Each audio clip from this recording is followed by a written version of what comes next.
Good evening, everyone. We will start in a minute. I kindly request everyone to turn on your cameras.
The most effective way to manage change is to create it.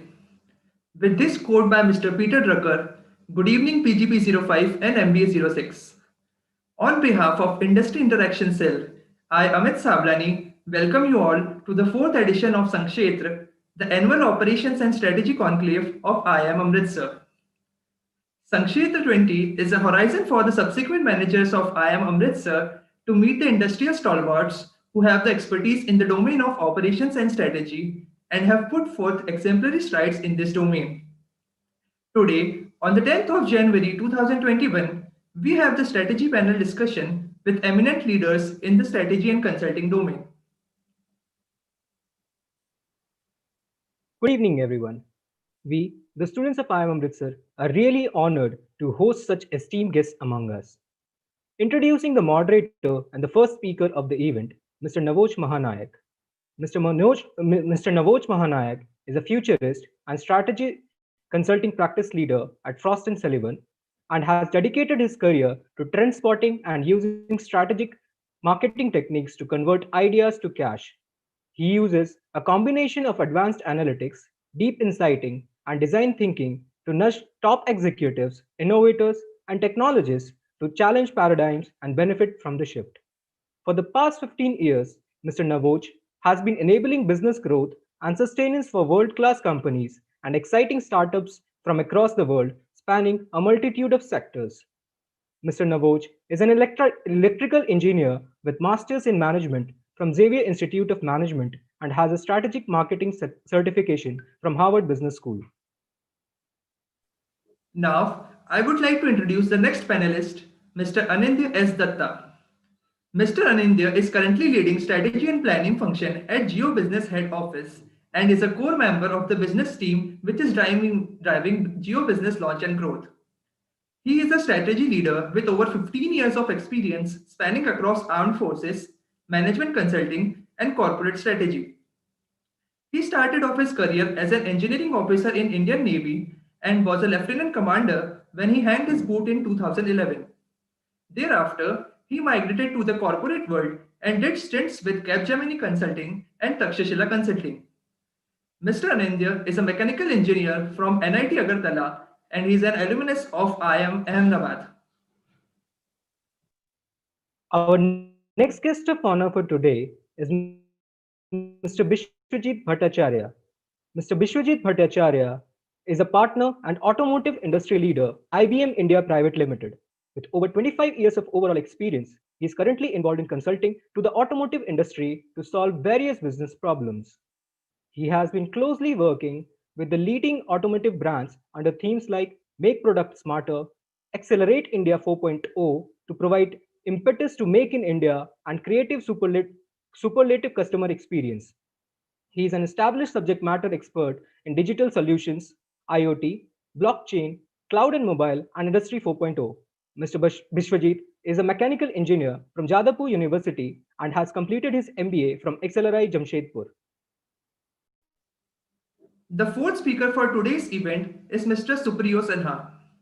Mr. Supriyo is the National Head of Strategy and New Initiatives at the Axis Bank. Prior to this, he has been junior partner at McKinsey and Company and has served as the vice president and business head at ABP India Private Limited in a print media business. He is recognized as an inventor as per the Indian Patents Office and has been awarded the National Education Leadership Award in the year 2019. Academically, Supriyo is an alumnus of the Harvard Business School, President's Gold Medalist from IIM Calcutta, and a mechanical engineer from IIT Kharagpur. Lastly, we are honored to have with us Mr. Aditya Malik. Mr. Aditya Malik is a chairperson at Strategy End, part of the PwC network, where he is part of the consumer and retail team. He has worked with C-suite and led teams of accomplished consultants to identify strategic opportunities and convert them into top line and bottom line results. Mr. Malik has over 15 years of rich and varied professional exposure, during which he worked as ACM with Unilever, as principal with Accenture Strategy, and VP with AINTU. Mr. Aditya is an alumnus of Indian Institute of Management, Ahmedabad. Now, I would like to invite Mr. Ankit Goyal and Mr. Amit Chandekar of MBA 06 batch to give a short presentation about today's theme.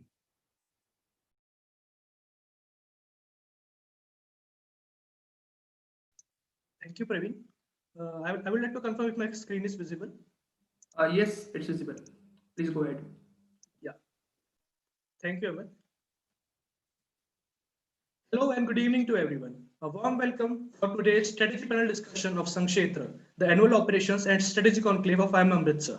I, Amit Chandekar, along with Mr. Ankit Goyal, we take you through the topic of today's discussion, which is evolving strategy and consulting amid socio-economic outlook. 2020 has been a year of uncertainty, whether be it our personal lives or professional. Every single thing is affected. Businesses around the world are also dealing with a major blow, and many of them are at their lowest points. Talking more about businesses, as the impact of the COVID-19 continues to be felt, many of them have started their journey to recovery after the huge impact. Despite positive signs in some economies, the situation is very bad in the others. In a matter of weeks, the landscape has changed. The pandemic is re-emerging in many places and has yet to reach its peak in much of the world. As this quote by Stephen Covey says, if there's one thing that's certain in business, it's uncertainty. The steps for reopening and reinventing businesses remain unchanged, but companies need to continually correct their course. That means reassessing assumptions, re-evaluating scenarios, and strengthening their ability to predict and respond during prolonged periods of uncertainty. We will start the presentation by knowing what was the flow of process in strategy consulting before the pandemic. First step is defining the problem. Next is structuring the problem, prioritizing the issue, developing issue and analysis work plan, conducting analysis, synthesizing the findings, and at the last, providing recommendations. This process establishes a path to defining and disaggregating the problem so they can move towards a solution, ensures nothing is missed, and outlines clear steps to follow, which builds confidence and credibility. Now coming towards the thing which has confined us to this digital world, COVID-19.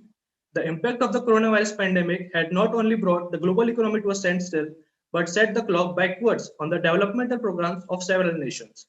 The precautionary measures adopted by the Indian government to curb the spread of the virus dealt a severe blow to the country's major industries. In this data from the Bloomberg Quint's FY21 Q2 report, it is clearly visible that construction, trade, and hotels have borne the largest brunt of the estimated loss. Manufacturing made a swift recovery in the following months and is estimated to go further upwards with the improving situation. This was the overall summary of each sector. But how are the companies charting their journeys to the post-COVID-19 world? Let us have a look. When the lockdown appeared in our country, working of various organizations was severely affected. The management of this organization has to quickly respond to the immediate challenges, such as ensuring safety of workforce, enabling remote working, reactivating and retaining customers using new segmented approach, scaling digital channels, addressing critical pinch points in the supply chain, using automation and optimizing the inventory, enhancing scalable technical architecture, making cost variable to meet the demand, and managing the liquidity and net working capital to reduce the cost. And once the lockdown was over, organizations have to change their strategies and now start thinking towards building the next generation enterprises. This can be done by forming teams to drive innovation and growth, redesigning performance management to reward collaboration, aligning new shape of demand, redefining omni-channel for the consumers, increasing the resilience of the end-to-end supply chain, developing a new technology platform and including cloud and other automation technologies, optimizing the portfolio through divestiture and M&A by varying cost structure in tune with the new demand environment. Now, for reopening of the businesses, it requires scenario-specific strategies and a journey with continual course corrections. We have listed down 3 important points for enterprises which they should include in their steps for recovery. First one is keeping human needs at the heart of your choices. That is, preparing for a phase of individual choice or government policy to strengthen the trust among consumers. Next is raising global local dexterity while hedging your bets. That is, adjust for multiple speeds of recovery and put mitigating strategies in place for all eventualities. And the last one is reposition for recovery, not relief. Actively shape the future of organization to tackle all the uncertainties. All this information was just the plan to achieve immunity from the uncertainty. Now we will dwell towards the part which makes business uncertain and which is also the biggest and the most important part of the business cycle, the consumers. Let's hear it from Mr. Ankit Goyal on how the consumers are changing and how strategy and consulting can help to tackle the change. Over to you, Ankit. Thank you, Mr. Chandekar. As per EY Future Consumer Index, next 5 consumer segments appearing in post-COVID crisis as we speak are get to normal. This segment consumers are determined that after pandemics for them will be same as before. A third of them do not expect the crisis to have changed their lives on any dimension.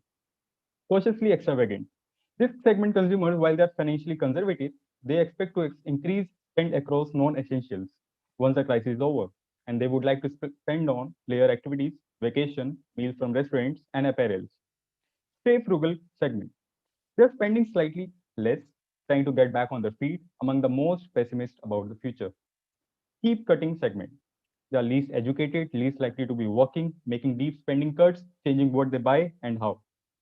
Back with the bang segment. They are younger and in work, spending much more in all the categories. Their daily lives were most disrupted. Now they are most optimistic about the future. Moving on, according to Accenture COVID-19 consumer research data, the outbreak has pushed consumers out of their new normal routines. Across all the customer segments, consumers are adopting new habits and behaviors that many anticipate will continue in the long run. The ever-increasing focus on health. Brands should heed this change and make it a top priority to support healthy lifestyle for consumers, shoppers, and employees. Growing love for local. The desire to shop local is reflected in both the products consumers buy and the way they shop. A rise in cautious consumption. Consumers are more mindful of what they are buying. They are striving to limit food waste, shop more cost consciously, and buy more sustainable options. Keeping in line the changing consumer behavior, new consumer segments, management consulting can respond to the pandemic with growth strategies, which are shifting attention in services, Firms can start shifting their attention from normal day-to-day activities to the activities which are of top priority. For example, firms may shift their services to support clients implementing new technology. This is not a stop, but slow down. Most of the larger firms will be able to weather this without large layoffs, except parts that focus on the hardest hit areas like airlines, cruises. But they may be able to offset that with huge increases in other areas like tech software and biopharma, matching capacity to demand. As the demand started reducing due to the pandemic, the firm started to lay off excess employees in order to match their capacity to the demand. This might stop once the situation is under control. Digital delivery. The rapid adoption of remote work and related technologies that occurred during the pandemic will stick.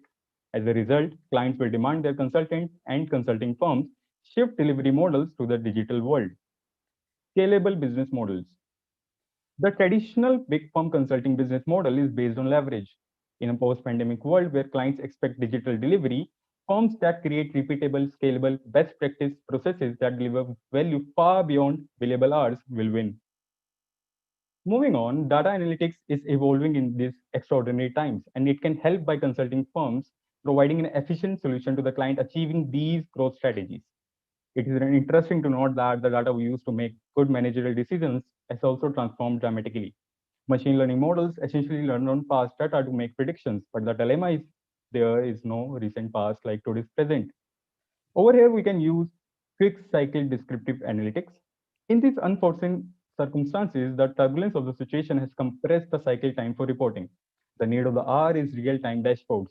The reports which were analyzed monthly or quarterly are required to be analyzed weekly or even daily. New avenues for data analytics. Companies may start using new external data sources in an attempt to predict demand. For example, analysts at Ford Motor Company using aggregate connected vehicle trip data that indicates an increase or decrease in driving activity nationally. Those who accelerate their digital transformation, embracing cloud, AI, analytics, flexible IT infrastructure, and intelligent operations, will be best placed to lead with insight and agility. More than ever, as companies course correct again and again, their competitive success will be determined by their ability to predict and prepare, sense and respond. Moving on, by failing to prepare, you are preparing to fail. Not to mention this quote by Benjamin Franklin is more than relevant today than ever. As companies continue their journey from recovery to reinvention, the leaders will be those that can outmaneuver uncertainty continuously. Thank you. Thank you, Ankit and Amit, for introducing the theme of the conclave. Our guests will be joining us shortly. We would request all to kindly wait for a few minutes.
A form has been floated throughout your mails for asking questions during the conclave. Anyone interested in asking the questions can fill the form for this thing. Thank you.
The form for the question will open during the course of the discussion.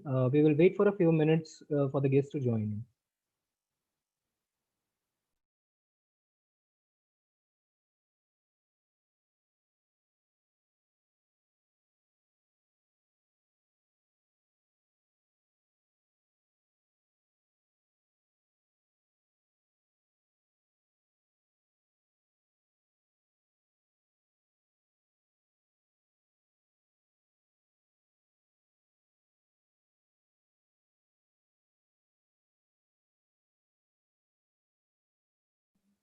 I think Biswajit sir has joined us. Yeah, hi. Hi, everyone. Good evening, sir. Good evening, sir. Good evening, everyone. Anindya sir has also joined us. Hello, good evening. Good evening, sir. Good evening, sir. We are waiting for our three other guests to join and then we will start. Sure. Sure.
Navod sir has also joined us. Good evening, sir. Good evening. Good evening, everyone. Sir, we are waiting for Aditya sir and Supriyo sir to join, then we'll start. Sure.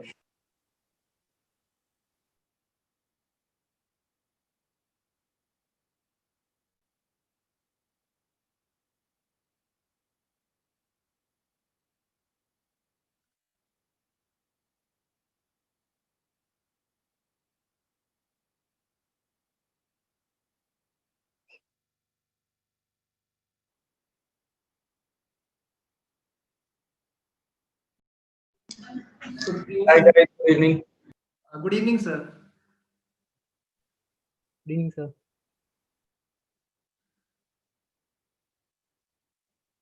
We are just waiting for Mr. Aditya Malik to join and then we'll start.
I think Aditya sir is facing some technical issues, sir. Sorry to keep you all waiting. No problem. I joined, Praveen. Okay. Hi, Aditya sir. Good evening. How are you? Very well. Fine, so all our panelists is joined. We'll start now. In the words of Michael Porter, strategy is about making choices and trade offs. It's about deliberately choosing to be different. Good evening, ladies and gentlemen. Respected Chairperson, sir, our esteemed faculty, guests, and the students of Indian Institute of Management Amritsar, I, Amit Savlani, along with my co-host Praveen Kumar, would like to welcome you all to the fourth edition of Sankshetra, the annual Operations and Strategy Conclave of IIM Amritsar. Learning has always been a juggernaut that keeps the pedal of success moving forward. And what could be a better platform for all the brightest minds to foregather and enrich the students with their epitome of experiences? A good leader is one who knows the way, goes the way, and shows the way. And IIM Amritsar finds itself really fortunate to look up to such an inspirational personality, our Students Affairs Chairperson, Mr. Chetan Chitre. I would now request you, sir, to kindly address this August gathering. Over to you, sir.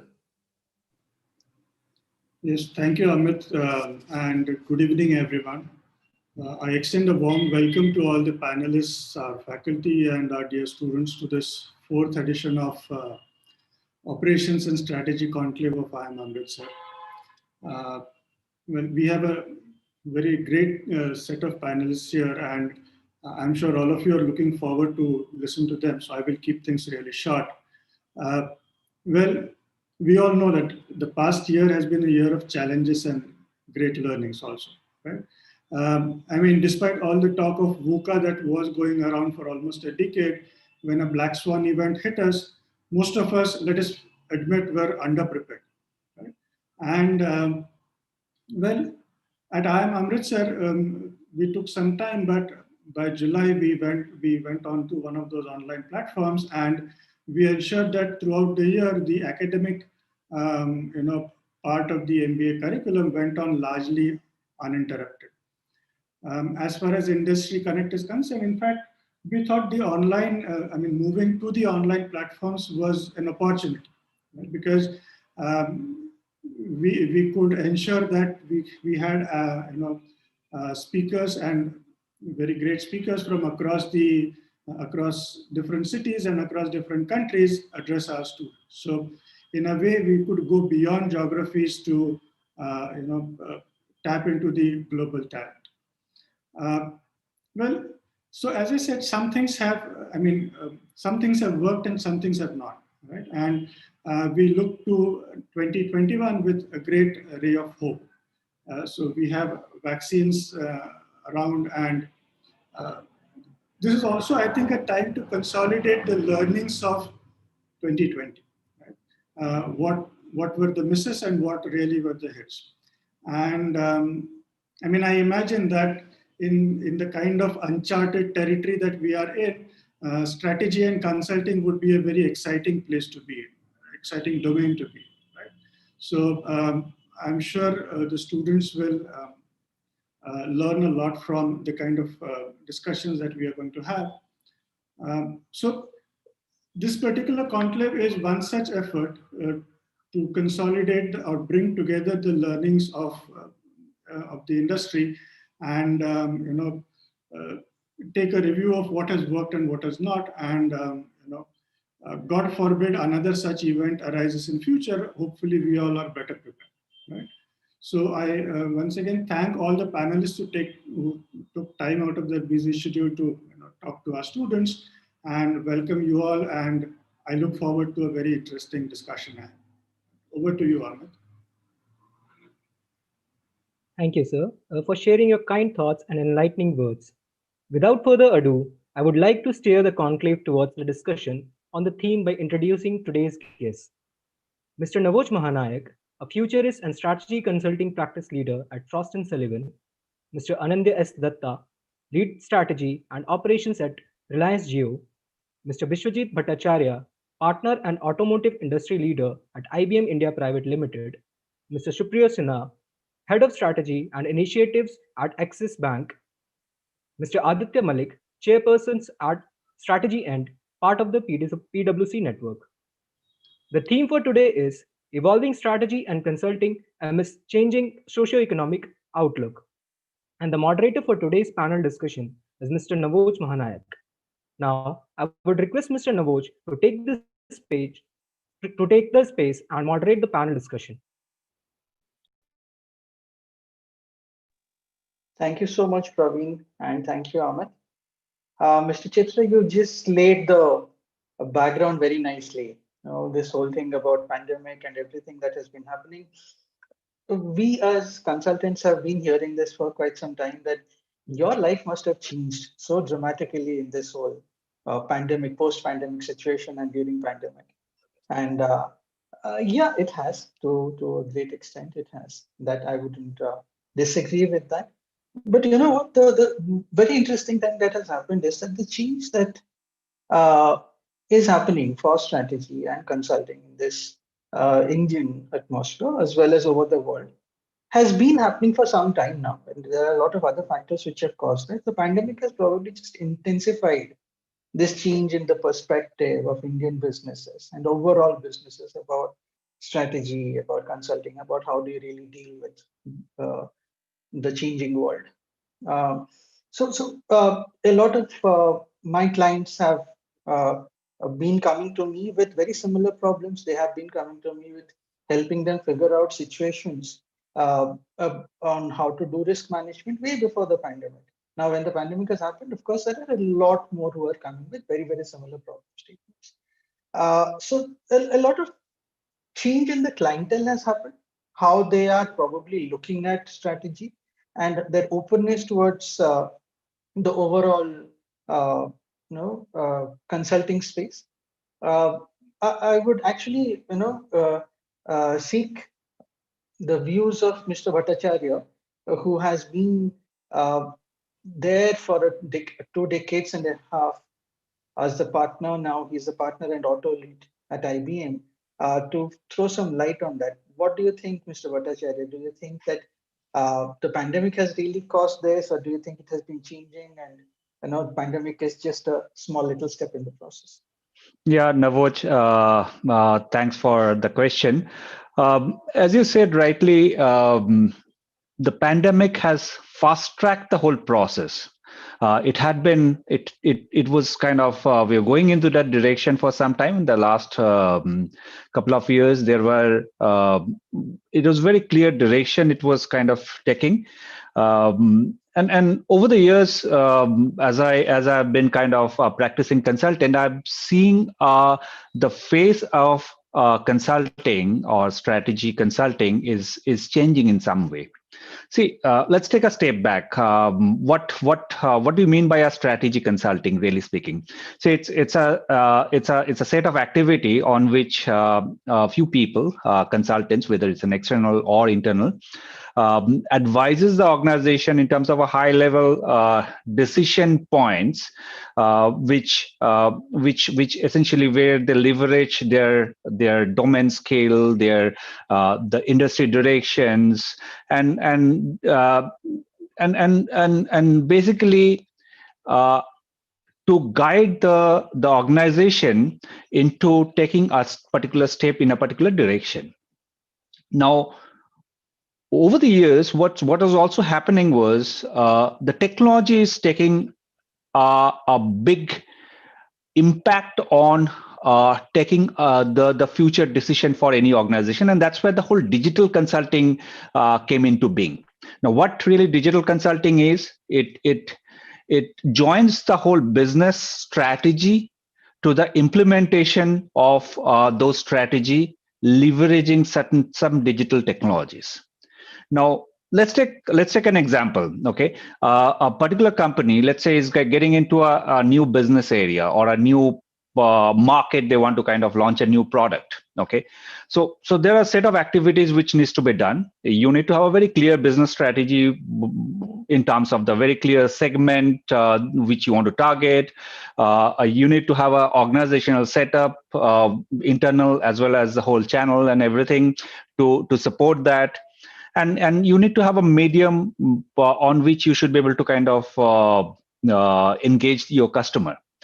Now, while you do that, you also need to you start looking into that. What are the kind of let's say it's a mobile app through which I'll engage with my customer. Now, when you talk about the mobile app, we also get into what is the UX or the UI UX part of it, so that I can have a more meaningful and more targeted kind of an engagement. What I'm looking for, I am able to deliver that. There might have to be some kind of a CRM kind of an application to support the whole process of engagement and the whole leveraging the whole, bringing the whole process efficiency to that. Now, once you get into that, you also kind of get into that. How do we really kind of implement all those technology and the processes along with those people who are there? And that is the change which is really kind of which was happening for some time. Now, in 2020 March, we got into the lockdown and then gradually start opening up. Now, one of the first thing which the business, really speaking, got into doing that is, how do I deliver? I mean, most of the, I mean, I've been working with a lot of automotive companies. Let me take an example of in automotive organizations. Now, sometime around May, when the unlock happened, there was a issue in terms of the consumers, the targeted consumers are never really kind of were not coming to the dealer point. Okay, the traditional way of buying a vehicle, whether it's a two-wheeler or a four-wheeler, or even for that matter the truck, bus, etc., commercial vehicles, it was very clearly brick and mortar. Go to the dealer point. Maybe you will be doing some kind of a research on your internet as a potential buyer, but at the end of the day, the transaction used to happen pretty much at the dealer point. Now that has to change, and you'll be seeing that will be in couple of months time, or let's take given max a quarter's time, most of the successful OEMs were able to adapt the process, leveraging the certain technologies, some kind of a digital sales. Okay, now there was a strategy behind it, very, very clear strategy behind it, and the whole thing. And to be very frank, this was under discussion for a very long time. Actually, for last 2 years, I personally have been talking to various OEMs in this direction, and it was not that I bring the topic. It was a kind of a very much the need of the hour, which they were looking at gradually kind of coming to that. The pandemic forced them to do that immediately. Okay, unless you do that, you perish. It was as simple as that. So in a way, it was not a very new thing, but the pandemic, really speaking, forced them to do that. And from the strategy domain perspective, the whole way of looking into it is had really kind of changed. Okay, because you start doing in modules. You can't do probably let's say a digital sales. It's a large piece. You can't do everything in day one. Traditionally, that had been our way of looking at any strategy was create a document and then kind of taking into implementation as it getting envisaged. Over here, we didn't have time. None of us had time to do that part. So we took into small modules and go into the market, take the feedback, and kind of loop it back. And then that's something which is kind of continue even today, or it will continue for some more time as we progress. So that is to my mind is a change the way the organizations are going to consume the strategy or the strategy consulting part of the services. Thank you so much, Mr. Bhattacharya. Actually, the way you talked about it, you have actually taken it to the next thing that I was anyways going to plan to talk about, which is the pace of execution. That's pretty much what I see, right? So like you said, we have always seen people looking at it as a very structured process. We will create a plan, we will hold on to it, we will review it, and after some time, we will put the right resources together, get it rolling. There will be an implementation phase, etc. And so suddenly, this implementation phase is overlapped with the planning phase. You need to go to the market as and when you start making plans. It's no longer two different things any longer. It's like So I've seen a lot of my clients also pretty much doing the same thing. So while we used to recommend to the client that we should have collaborative and overlapping kind of work streams, etc., it has always been a challenge to convince people about that. And that is, yes, something that has kind of happened because of the pandemic, that customers themselves are asking for overlapping work streams. They don't want to do a long-term plan and then wait and resource it out and then do implementation. They want to do it in quick, short steps. Whatever is possible right now, let's go ahead and do it and let's get cash out of it and then move forward. So thank you so much for bringing that in. Mr. Malik, what do you think about that?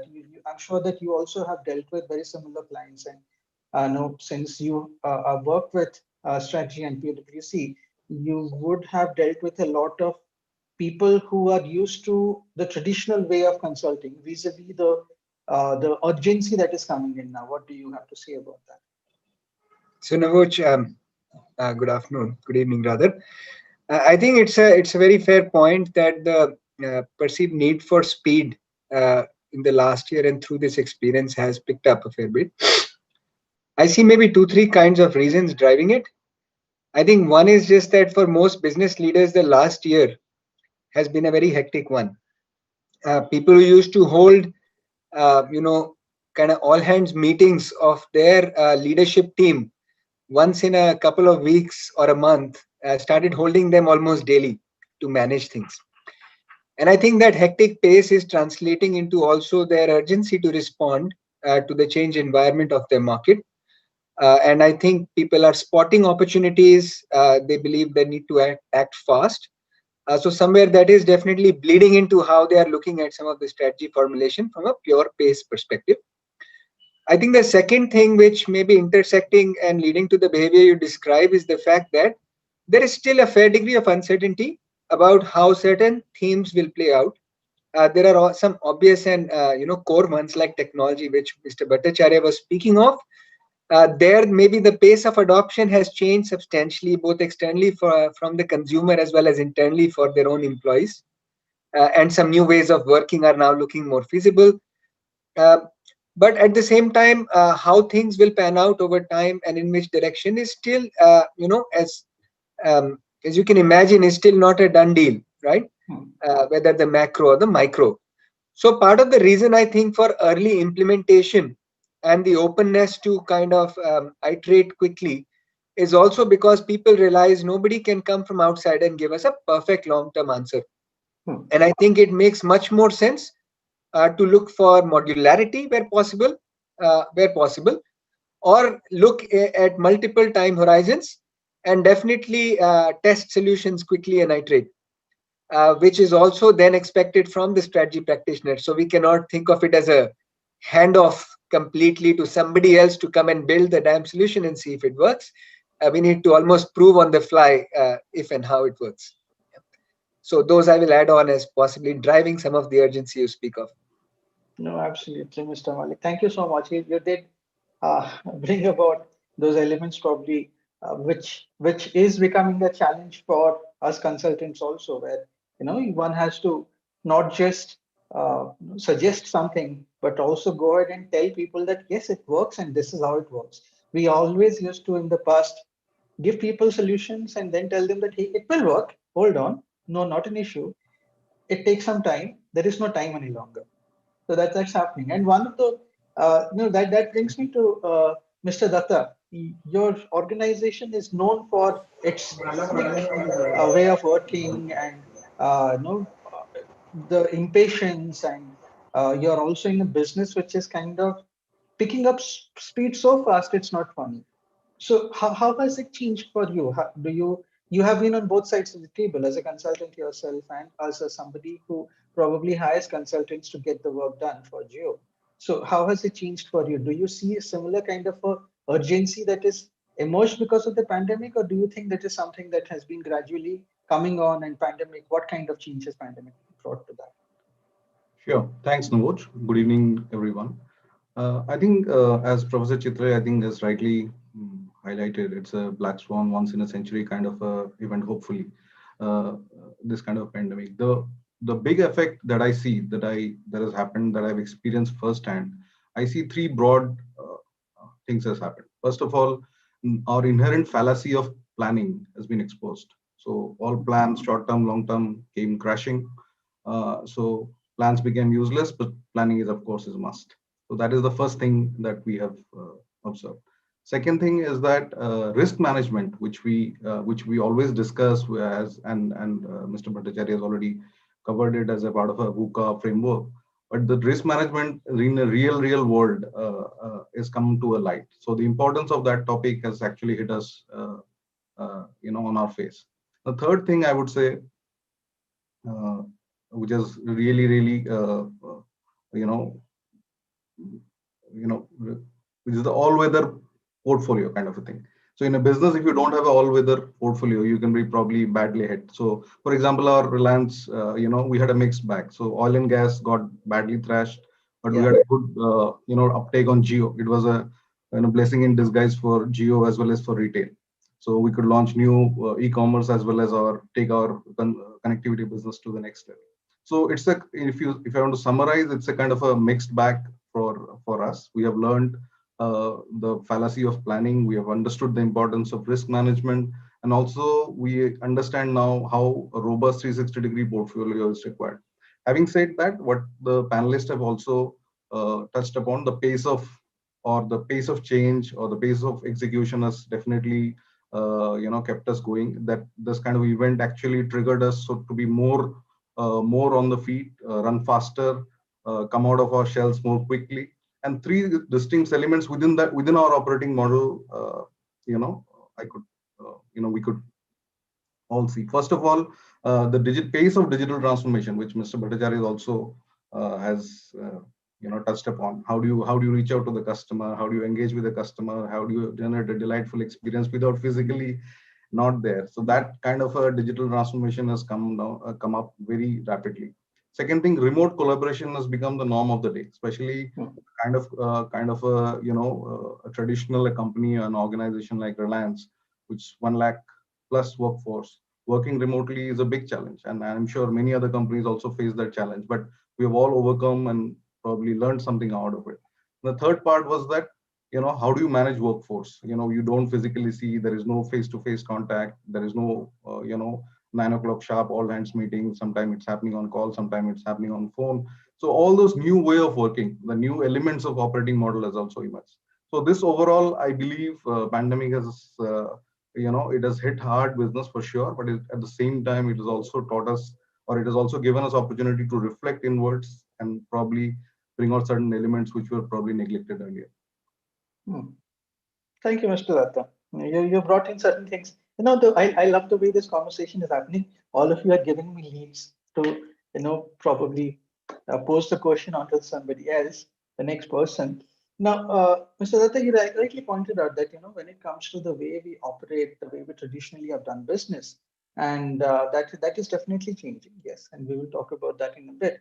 There is also this element of risk management, which Mr. Bhattacharya brought in, which you're talking about, which has certainly taken on a lot of importance from pretty much, both from traditional companies and also for new age companies. I have known Axis Bank for quite some time in terms of their planning process, in terms of the way they typically deliberate for quite some time before putting anything on the ground. They are very, very careful about whatever they have done. I've had a good opportunity of working with a range of Axis Bank leaders. And also, it has been a very large behemoth of an organization. It has kind of changed or shaped the Indian financial sector. So, Mr. Sinha, how has this overall pandemic thing changed your planning? How do you see the whole thing changing? So, I have always known you as rather Axis Bank as an organization which does very, very deliberate, careful, well thought through planning, and you have a very structured process. Has that changed? Has that changed in this pandemic? Have you done? Are you doing things very differently now? Yeah, indeed so. And just before I start, I'll probably just share. I've probably had the good fortune of seeing different sides of this whole discussion. So I started my career as a consultant for a number of years. Then I spent a few years actually running and leading a media business in a P&L role. Then I spent some time actually doing a little startup of my own, and then now I'm in a strategy role inside a corporate. So it actually gives a nice ringside view of kind of both sides, or all the different sides, if you will, of the story. And as I think of this whole point around planning and how organizations are doing differently, I go back to all the planning and Vision 2020 documents all of us must have made, and you look back and think,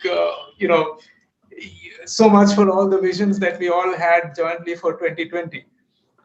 Having said that, yes, things have changed dramatically. And it is pretty much in line with a bunch of the points that other panelists have mentioned. So things are getting modularized. The way the way people are looking at risk, the way people are looking at success and failure, that whole perspective has changed. I think the good part that the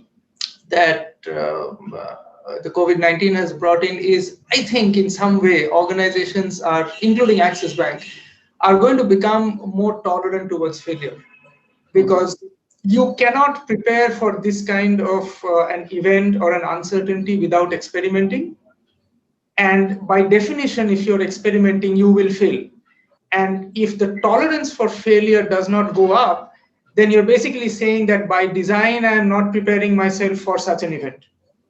And the way we are doing planning now is, I think we're going to much greater level of detail. We're looking at various different scenarios, which earlier we probably wouldn't have even thought of. And in a mode of experimenting and thinking about a whole range of initiatives with a significantly built-in tolerance for failure. I think that is a very important thing that comes in. Having said that, I probably want to leave with one thought. It's always relatively easier to look back and postmortem. And in some way, we are all looking back now, hopefully looking back at COVID-19 and thinking about what could have been different, what we could have done differently, etc. I personally believe, and I'm personally very afraid of one more coming. If you look back at 2008, there was a crisis which was largely financial in nature. You look at 2020, a crisis which is not just financial, economic, but socio-economic in nature. I fear that in our life, this is probably not going to be a once in a lifetime, once in a century for us. I fear that one more is going to come in the form of climate change, and that's going to have a massively bigger impact. This 2020 itself was 10 times bigger than 2008. And that's going to be massive. The real challenge for practitioners, for people like us in corporates, people in the consulting world, is actually much more tough to look forward and anticipate and build the resilience for that one more event that might come. Because if you're already at that point, then in a way it's too late. So sorry, I probably went a little bit beyond just the Axis Bank question, but just sharing the thoughts going on. Absolutely. Please.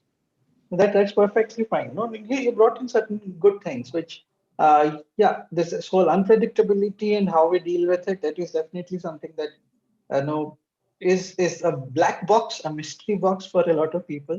And I have had people or like students from IIM Amritsar, as well as a whole range of people who have asked me this question: how do you do it? And we will come to that in a bit, anyways. But having said that, I have actually seen something interesting happening. Like you said, a lot of deliberation, there is a lot of urgency, and the appetite to fail. That's very, rather the willingness to fail and learn from the failure. That is something that has kind of become important now, because we know that not all plans will be successful. Gone is the day when somebody will say that, okay, you have to make a plan and it will yield us this result. Otherwise, there is no other way about it. That's not the case any longer. Everybody understands that even the consultant is not necessarily aware of everything that is going to happen in the future. So there is a likelihood of it.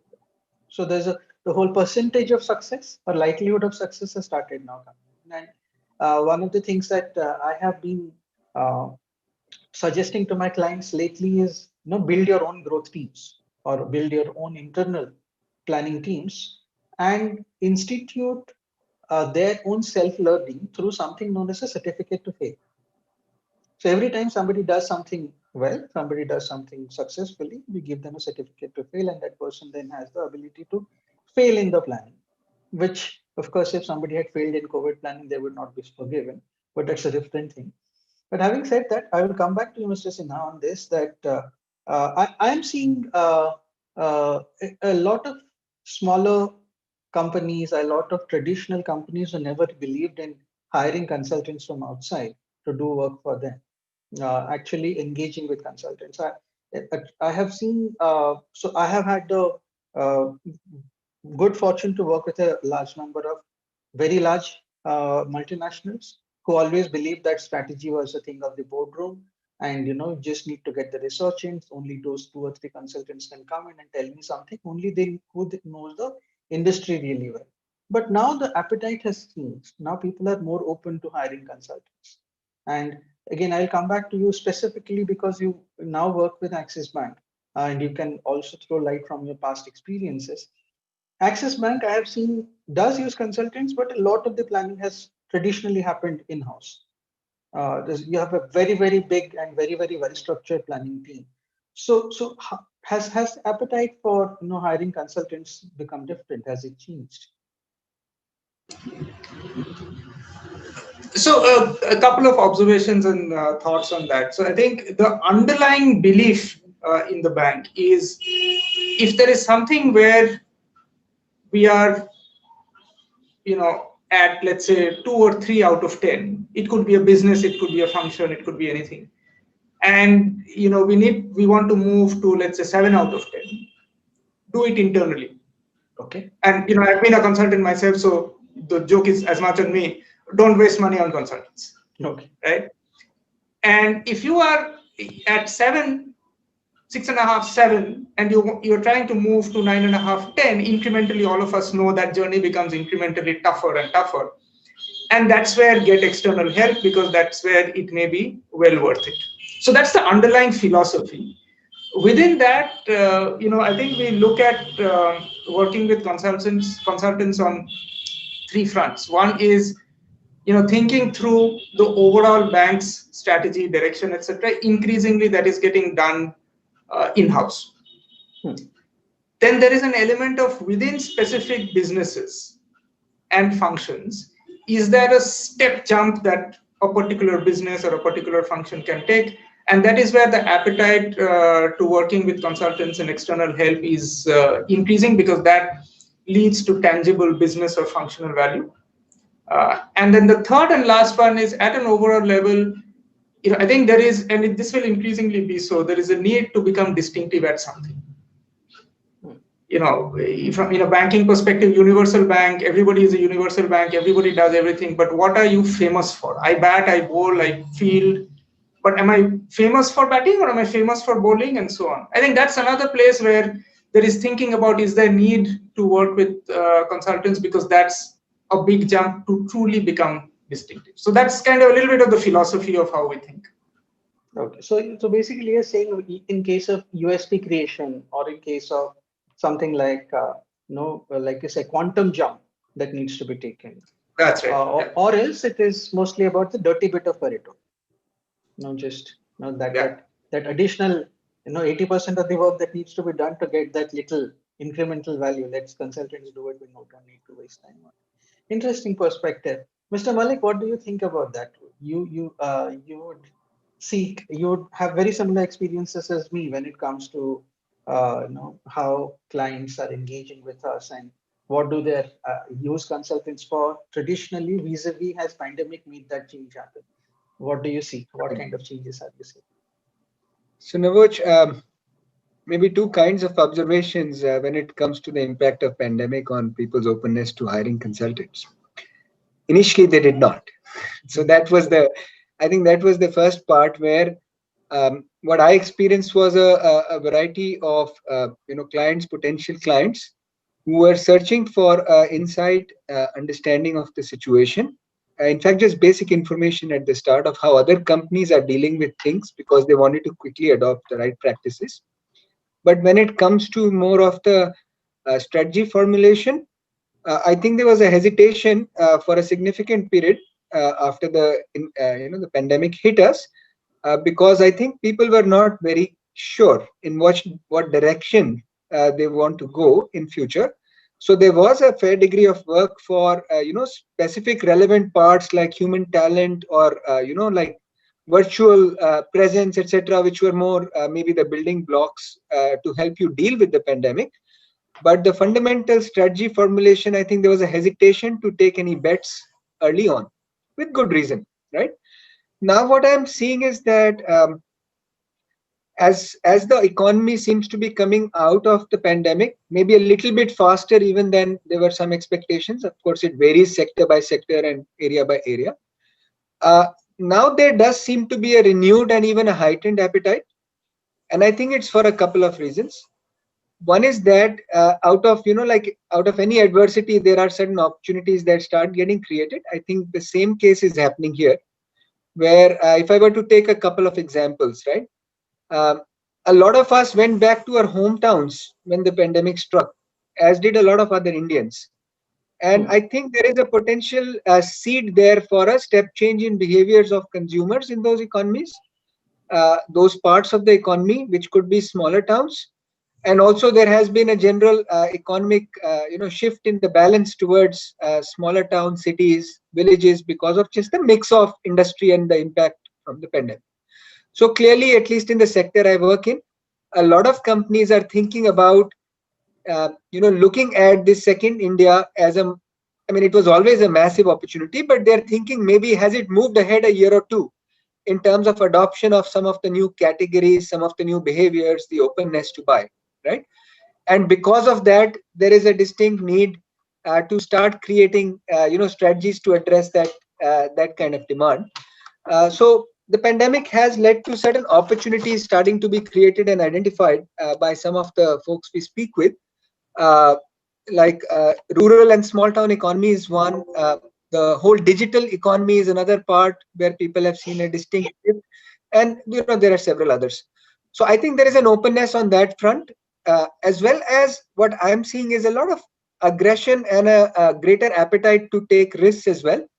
As I see it, some of the players who were in a comfortable place in their respective industries, mid-tier, maybe even smaller, largely comfortable taking incremental change, they seem to be waking up and thinking more aggressively and a little more broadly now at reinventing their business. I can't pinpoint a single reason why this may be happening. Possibly it's just that you are surrounded by that degree of change, you are seeing more opportunities, or you feel your business needs to adapt at a faster pace than it has in the past, given that the environment change has accelerated. So I'm definitely seeing, probably now as we are coming out, more conversations, more risk-taking appetite, more openness to kind of very different business models or areas of business that companies are wanting to get into. So a mixed bag through the last year, hopefully ending on a more positive kind of note from a strategy business perspective. Yeah, absolutely. And I parrot your thoughts completely. It's very, very similar kind of experiences. And you know, the way companies are suddenly starting to come back, it's almost like revenge consumption, like we call it. It's like we haven't been doing planning for so much time. So this now we will do planning which will stay us through 2030. And that's the kind of thing that is I'm also getting to see the number of companies, small, large, everything, who are asking for not just earlier. They used to make 1 2 year 3 year plans. You know, people are now willing to. I kid you not. I'm talking to really tiny companies who have a probably investment appetite of some 30 50 crores, and they want to see what is a 2030 2035 kind of a scenario before they put something like that into the mix and say that okay, we will build capability which will hold us steady through that in a risk-free manner. Brilliant stuff. But yeah, well, uh, that's something. But having said that, Mr. Datta, how has Geo dealt with something like that? So you guys have always used consultants really well, and you have been doing extremely collaborative planning, etc. But has pandemic kind of changed the pace of activity and the mix of planning, the resources and resourcing, etc.? Yes, actually, if you see Geo in any case, it's in a mix of lot of flurry of activities, and all those activities to bring certain order. I think external influence and external ideas are always welcome. So the broad change, which I personally see, if you see last, I'm just taking all of you slightly on a backward. If you see last 100 years, the big business ideas have moved from resource driven to idea driven. So the initial starting of the century, if you see the big companies were oil and gas and all those companies, now it is dominated by the tech companies. So it is really proven now that if you have a good scalable, unique idea which is helping customers' problem, there is a tremendous wealth to be value to be created rather. So I think, and if idea becomes the cornerstone of new business, so idea cannot be a monopoly of our internal organization. Ideas can come from anywhere. So from the idea generation perspective, from the iterative building perspective, thinking perspective, I think consultants still have a big role to play, and we are leveraging some of the best consulting firms in that domain. That is the idea domain. The second domain which we see is the capability building. The structured thinking process, the communication and the articulation skill typically a good consultant will have is generally not available within conglomerates or within an organization. Now, you cannot employ consultants perpetually for life. So in order to build those capabilities, what we are seeing is a hybrid model that a set of good proven partners come, they come with a small team. Along with that, we attach our good middle management / management trainees or equivalents who are with good potential. So they learn the trick, they learn practice with them, and therefore they build those capabilities within themselves. So from the idea front and from the capabilities front, both the sides, I think a consultant still has a good, strong role to play. And we see is a wonderful win-win situation for both the entities, consultants who are selling services as well as conglomerates / organization which are consuming services. Hmm. Fair point, fair point. And I will also agree with this one because I'm also hearing similar stuff from my clients, where it is no longer just about going and getting a commercial roadmap done and getting customers in who will create cash for the company, but they're also asking me to get team members of theirs involved in the entire process so that they learn from it. And it might not necessarily be a knowledge transfer, formal, hand-holding kind of a session, training, etc. But the people that they are putting in place are also relatively smart, and they are also trying to gain from the whole experience. And then maybe not the first step, maybe not immediately after the first iteration they will do it, but over a period of 3 or 4 iterations, they would build that capability in-house. I'm also seeing that. And a range of those companies right now that we are working with, they're also looking at different challenges to solve for that, because of which they're building this kind of capability in-house. Mr. Bhattacharya, one of those kind of sectors is of course automotive, and you have been dealing with them for so many years, and you are completely aware of the fact that automotive organizations have used consultants quite extensively in the past, both for research, for planning, for ideation, for everything. Has anything this particular year caused any significant changes in the way they have engaged with consultants, or are they using consultants differently, or has it not changed much? Yeah, Navat. First of all, so I do agree with both Anindya and Shipriya, the way they talked about how the organizations are really leveraging both the internal organization and the external consultants, and what are those kind of scenario on which this hybrid model will really work. And that's something which I've been kind of observing. Most of the larger organizations are going into that direction.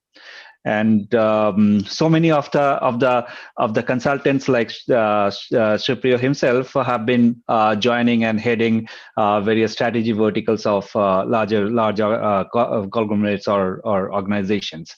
And this is something which is happening in automotive industry as well.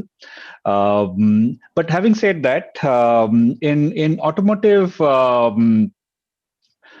for the last couple of years, this industry is trying to get into is trying to kind of disrupt itself, in some way or the other. The push came from the external sources, whether it's a Tesla in US or the Uber or the Ola from a local perspective, on the consumer side or the user side of it. So one of the reason on which this industry had been spending a lot of dollars on strategy was getting into the consumer's mindset. Or see, this is one industry which always has a very high brand equity, but never really able to capitalize it for their own business. And that's something which they wanted to change for the last couple of years. Now, in this pandemic time, one thing which has changed in a big way, as I also said, they were forced to go into some kind of a digital sales model. Digital sales is, by the way, it's not just about having a website where you can book orders. There are a lot of processes before that and after that, and also involving the dealers and various other channel partners in that process. Now, to do that, there was and while they were getting into this, definitely there were a lot of work which had to happen. And as I said in the beginning, it was done in a modular way. In a way, the strategy, implementation, and the experience at the end user end or the user's end, all three activities were happening in parallel. And that's something which has been very, very unique, especially in this particular industry. We have seen this similar thing few other industries as well, but in automotive, very clearly, as you said rightly, this industry had been leveraging consultants or the external consultants in a big way all through. During pandemic, it hasn't changed in that sense, but the way of engaging the external consultants had changed in the sense that you can't leave all these three activities as independent activities. This has to come together. And in some way, I think one of Aditya probably talked about it, or Navot, you also spoke about it. The strategy consulting has moved from kind of just a boardroom discussion to a show and tell, show and kind of make sure it works, and not just tell. It makes sure it works, really speaking. And while doing so, the center of gravity also has come down. It has become a lot more operational. While the organizations are having their own strategy team. The strategy team, I'm sure Shripriya and Ananda will can talk more in detail about it. How they're really leveraging the larger organization in kind of ensuring that the right strategy is being kind of worked on and getting implemented and getting the benefit out of it. I mean, the whole measurability of that of a particular direction is also being taken care. The second aspect, which has become very big during pandemic, is resiliency. I talked about the front end part of the industry where all the model of engagement really changed, and from that standpoint, the whole piece had to have really reworked and reworked. But at the same time, the whole way of manufacturing also had to really undergo a lot of changes because of the norm of social distancing, the norm of kind of dealing with this COVID-19 situation, and from that standpoint, also a lot of activities exactly with the same pace had to happen. So once again, and that's something where which was more internal in nature, and that's something where they also needed to build in how do we ensure that the process which is being created today is resilient enough to take care of various scenarios. See, in most of these organizations have multiple manufacturing plants, and as we have seen in the past couple of quarters, various states had various so to say state of unlock in a way. And how do we really deal from an overall supply chain? And believe you me, most of these organizations are very tightly integrated supply chain. So how do we really make your supply chain resilient? And that there was a huge amount of once again a consulting dollar spent on really working on the supply chain processes, with involvement of technology or without or essentially having the right set of structures, reporting, etc., to ensure that the supply chain really works smooth and they're able to deliver to the promise what they have.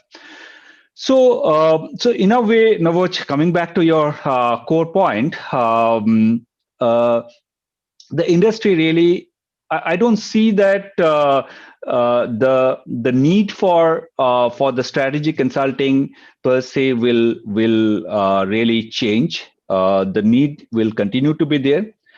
Maybe the way of consumption will be very different. The expectation from consulting will become a lot more covering maybe the implementation part also. And we talked about the pace of change, etc., which is also has already changed. And the third thing, which will be also very important for most of these organizations, is that the strategy needs to be a lot more dynamic. So by dynamic, I'm not saying that we should have a strategy for only for a quarter or a couple of quarters. We need to have a process of revisiting our strategy or revisiting our processes at various at the right intervals. And so these are the three changes what I see. Which is going to happen probably going forward. Good stuff, sir. Mr. Bhattacharya, you actually brought in a couple of things that is true, which is becoming more and more true with pretty much all the industries, not just automotive. That planning has always been about, checking against unpredictability, right? That there will be something that is unpredictable. We don't know what's going to happen in the future. We need to plan for it. And we need to ensure that we make the maximum out of whatever resources we have in that kind of an unpredictable situation. But the truth of the matter is people are starting to now build capabilities in a much more accelerated pace, which is not dependent on one or two resources any longer, but more about figuring out what really needs to be done to really deal with any kind of future unpredictability. Supriya had just mentioned about the next big thing, which is going to be a environmental linked kind of a crisis that will happen. Organizations have already started thinking about stuff like that, and like I said, a range of our clients are asking for 2030, 2035 scenarios, which involves all sorts of possible kind of disruptions in the business landscape, and how that kind of how do they plan to counter that particular thing. Mr. Malik, I will come to you with this question that when it comes to dealing with unpredictability, and planning for unpredictability, that is pretty much a bread and butter mainstay. What we have been doing is we have been creating scenarios. We have told people about what kind of solutions or what kind of risks are there around scenarios, what kind of risk management mechanisms, and these things are becoming an integral part of all kind of planning documents that we are kind of crafting out right now. Yeah. One of the things that has kind of changed quite dramatically from what we used to do probably about 2 years back, 2018, 17, 18, where risk management was still a part of the overall thing. Now people are not just talking about risk management per se as a risk management, a normal risk management, they have gone very, very deep into risk management right now. They are talking about risks that do not exist, have had no precedence in the past.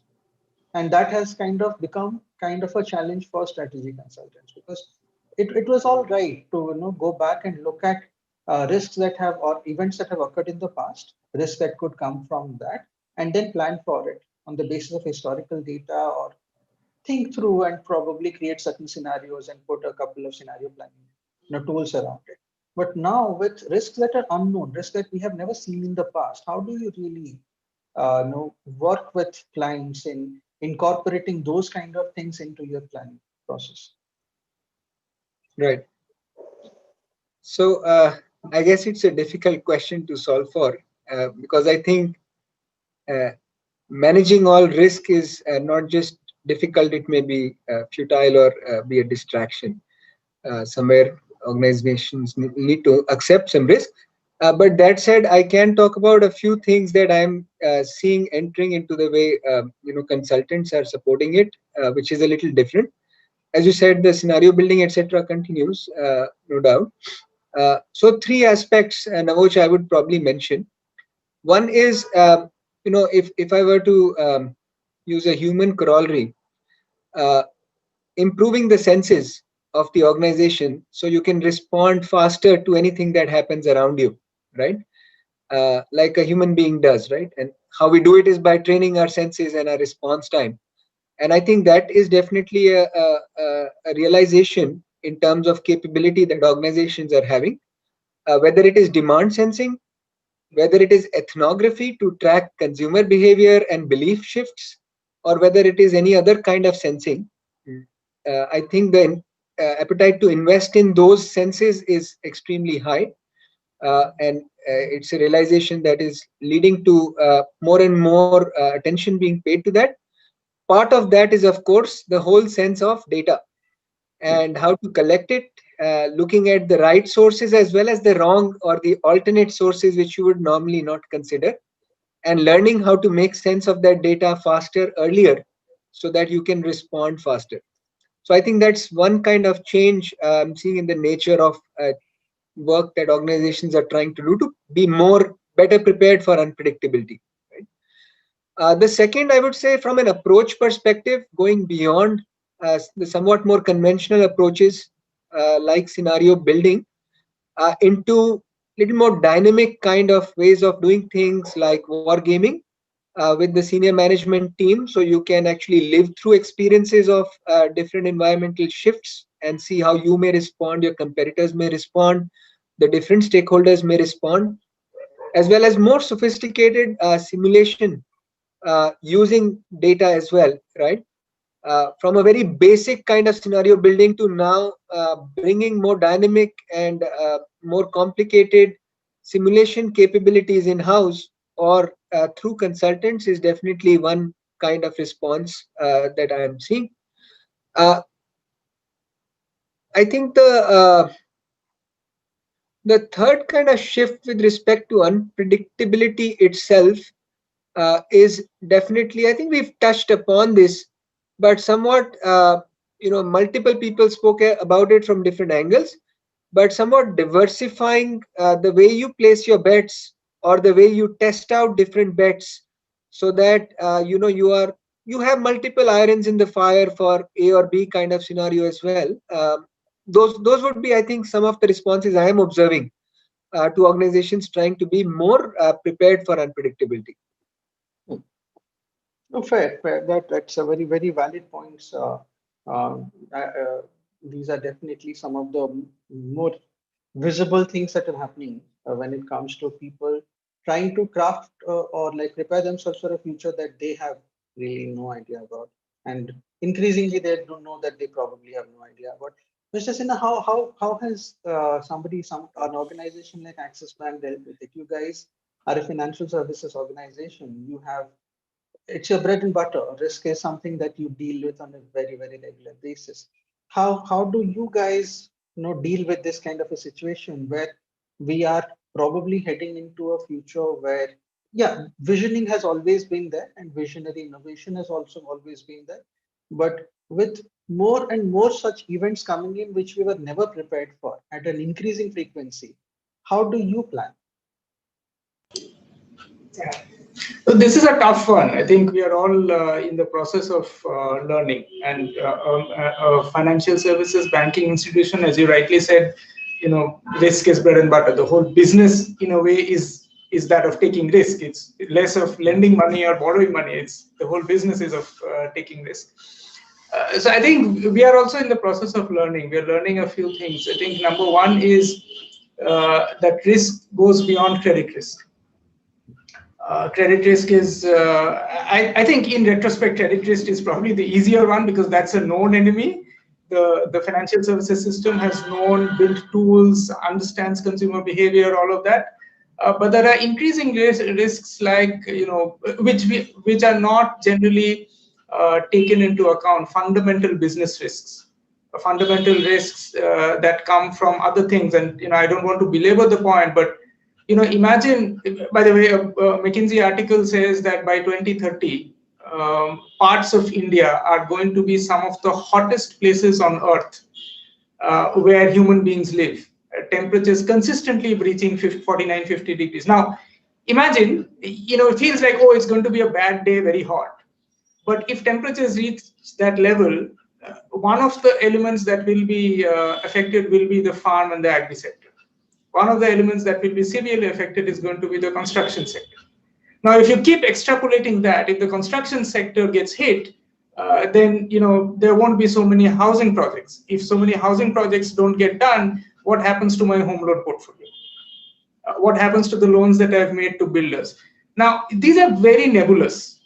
One could argue, oh, well, it's 2030, 2050, who knows? But these are, I'm just illustrating that point because these nebulous risks are the ones that we are starting to think about.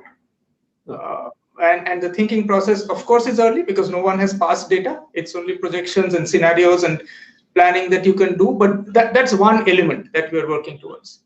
The other is starting to work massively with data. And,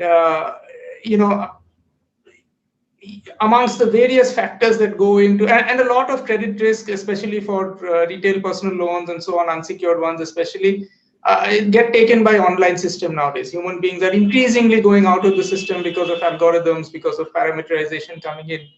And I was looking at some of the parameters that go in advanced systems. The time of the day when a person fills in an application form is found to be significantly correlated to that loan going bad. Now, imagine, I would probably, in my wildest dreams, I would probably not even think of how does it matter whether a person is filling up a form at 10 a.m. or 3 a.m.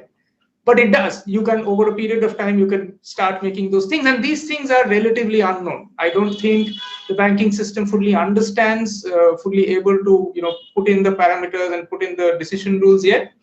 And that's where we are increasingly working with partners. That's where the role of fintechs, the new organizations that are coming out, much more nimble, much more advanced in terms of handling data, figuring out these algorithms, etc.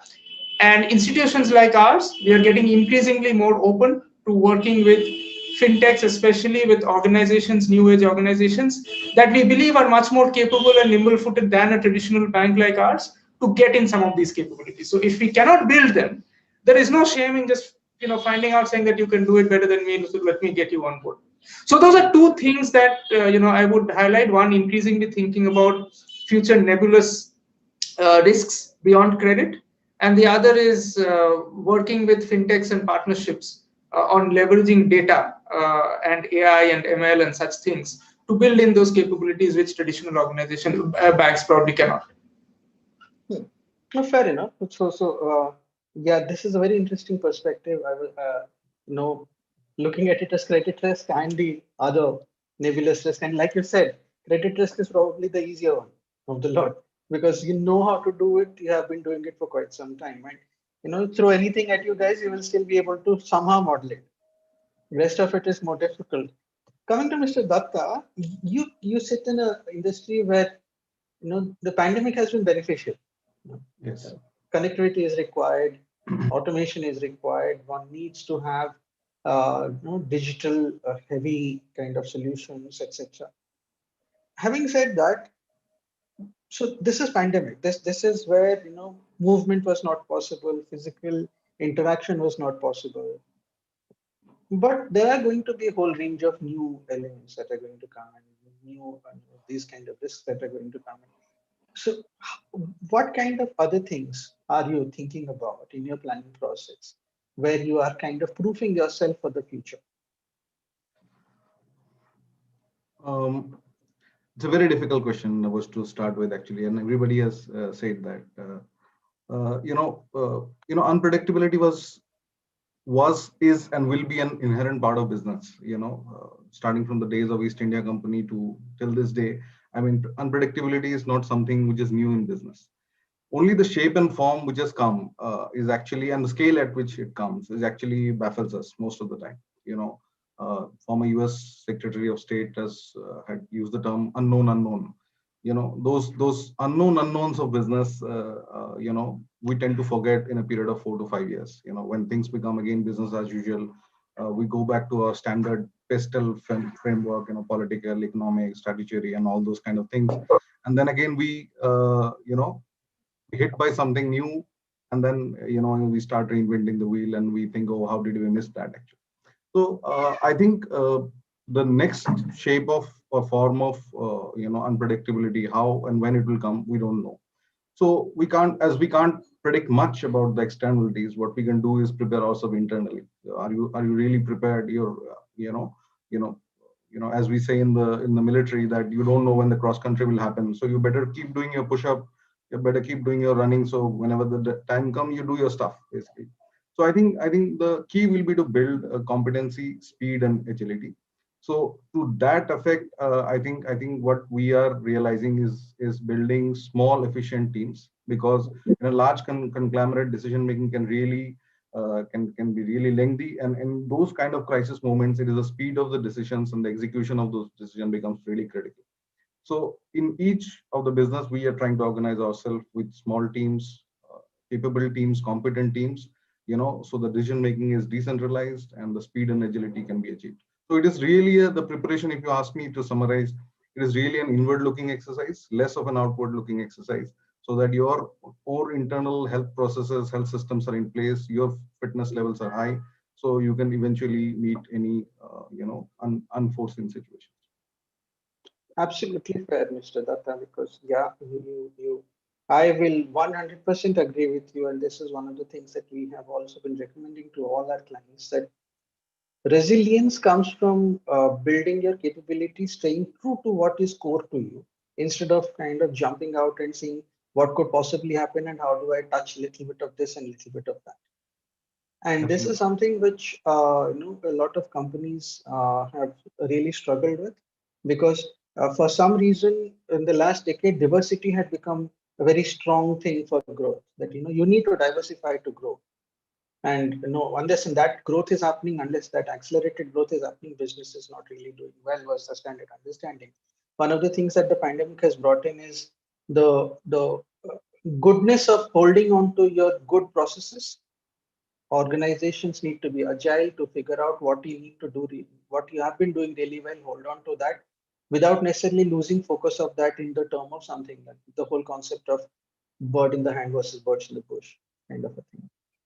So, Mr. Bhattacharya, I will come to you. This is also another question that has come from the IIM team, that how is consulting firms, how do they see the prospect of providing consulting to the MSME sector?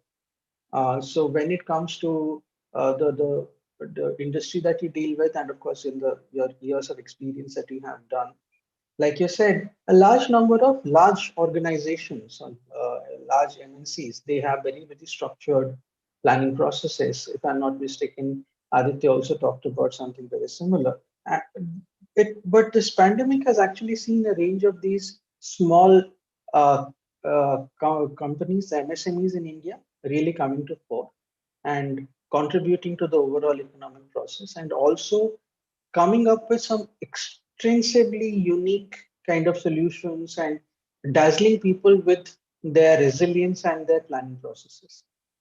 So do you see something similar? So do you so how has your organization had more focus on MSMEs during the pandemic.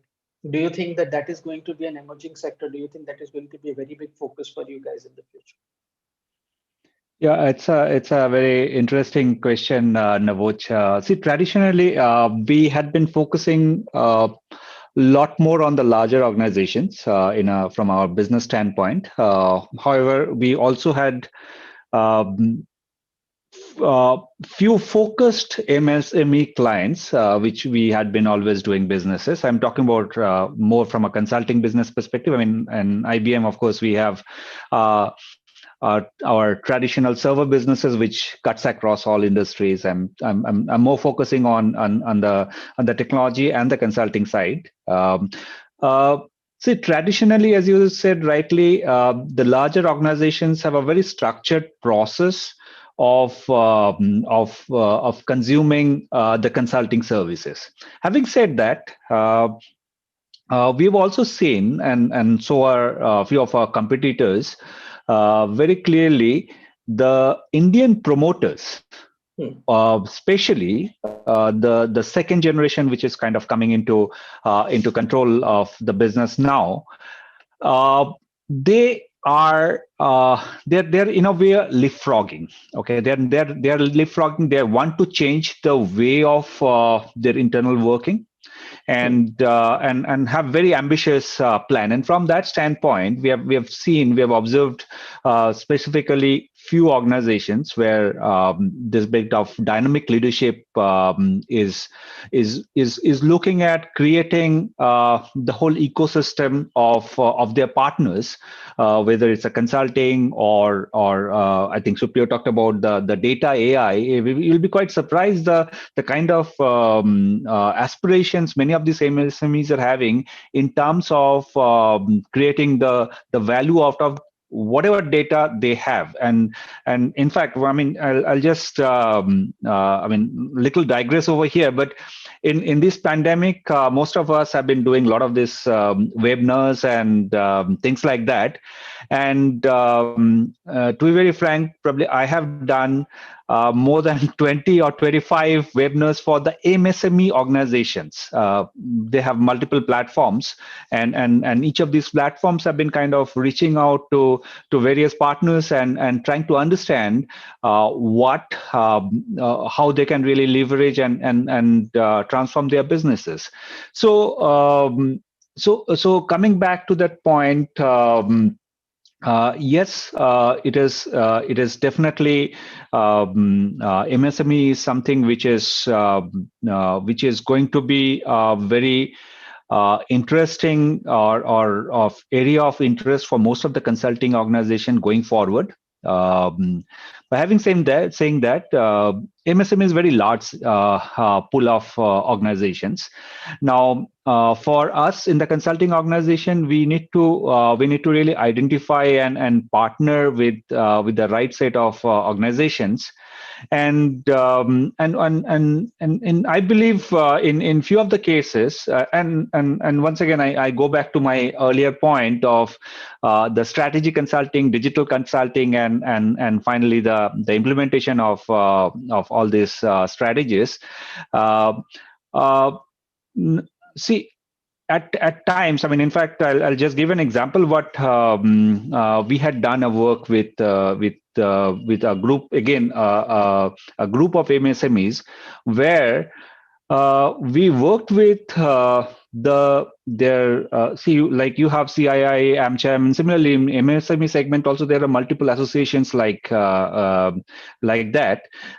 We worked with that particular organization and created a platform which any of their member can really leverage.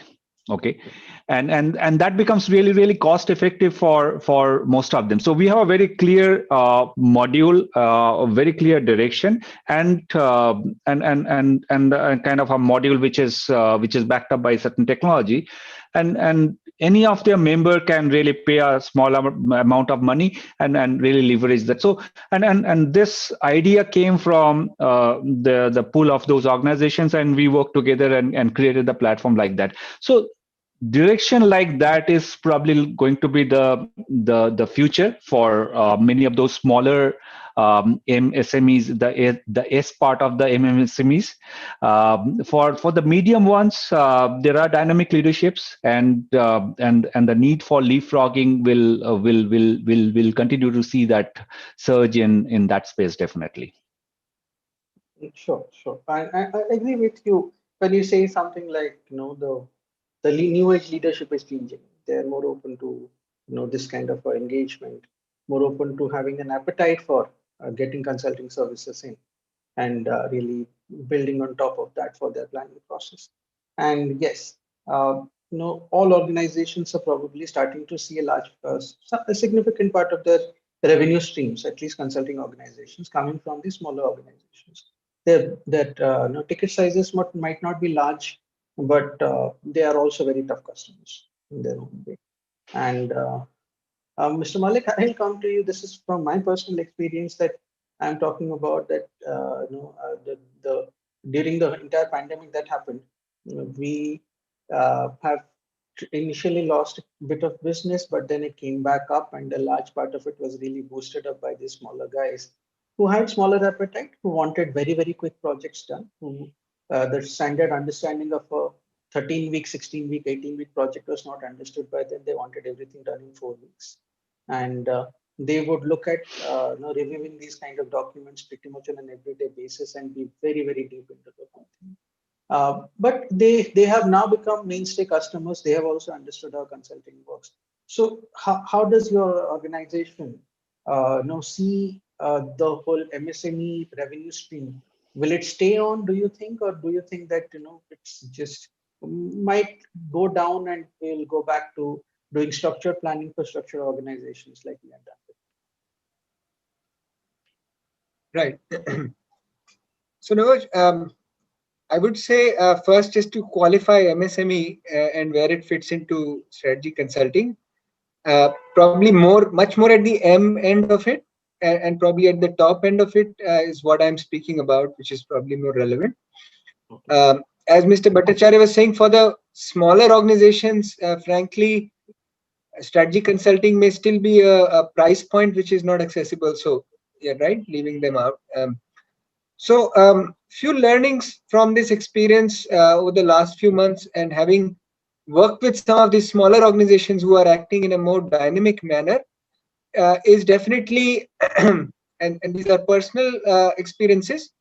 One is that the degree of trust that gets placed in you is much higher, because they don't have, as many IIM and so on educated managers who would be questioning your every step. And therefore, the degree of responsibility and self-accountability you need to take needs to be extremely high, right? I don't think it is so much now about, in these scenarios, it is not so much about proving your point to anybody else except to yourself, about I am, providing the right direction and guidance, which is a stressful situation to be in, right? That's one kind of realization of how it goes, right? As you mentioned, of course, shorter projects, smaller ticket size is important. I think the second thing that's been a learning is that, compared to the way we typically break down a problem, trying to be very structured and comprehensive about it, especially for promoters, and Mr. Bhattacharya said some of the newer promoters, they are very, not just clued on, but they have big aspirations and sometimes very non-incremental thinking, very sort of innovative thinking, and being able to match up to that way of thinking about making some intuitive jumps, asking why not, instead of asking what should I do, right? Asking why can't I do this, and making some intuitive jumps is a very interesting characteristic I find in some of the smaller organizations, which needs a different way of thinking, right? You actually need to be more on your toes and think of some of the more out of the box kind of answers and businesses for them, because otherwise you're thinking, why couldn't I think of that? Which was some very innovative ways of being. And the third, I think, is that's where I think this the nature of how you deliver work also changes, is there need not be a very clear strategy inflection point for some of these organizations. it is very much strategy blending into capability building typically. No, I wouldn't say so much necessarily implementation in the market, because capability building is sometimes an intermediate step. And you almost need to think of that as a journey you need to take with them on helping them build capabilities, refer people, I mean, interview people for them. All of those situations happen, right? When they ask you to kind of support them in the business building. And I think finally, from a financial model perspective, just to match sync with them in terms of economic models that work. Naturally, the whole thing of variabilizing and some of that is fairly important as you get to smaller organizations. No, absolutely fair. And what you said was right, that this the whole appetite, the whole perspective of leadership towards these things, and the way they are probably clued on is so surprising. And it's not just in India; it is all over the world. Like, I was very pleasantly surprised, and it's not just this pandemic. It's of course has been happening for the past about half a decade or so.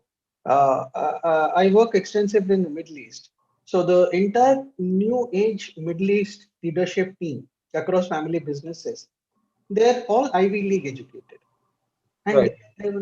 when they bring something into the mix, uh, uh, some like you said, sometimes I think that, hey, why didn't I think of it?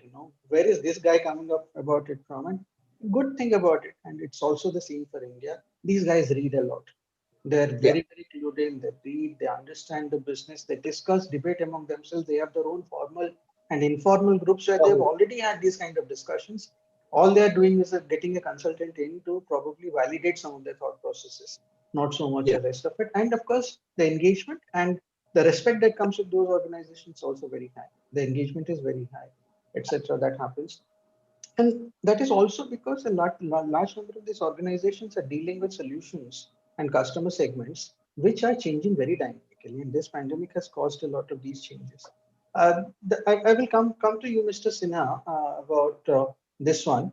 That this whole changing customer segments and customer segment needs, etc. We of course build out capabilities, strategies, etc. Or looking at those things. Could you give us some interesting examples of how Axis Bank has probably, dealt with some really standout changes in customer behavior, and how are we solved for it? Yeah, I think there are lots. I think there are lots all over the place, especially for banks. Um, 1 or 2 years back, to open a savings account remotely, first you'll think about the paperwork, then who will take the signatures, and then even if you get that done, then you think about KYC.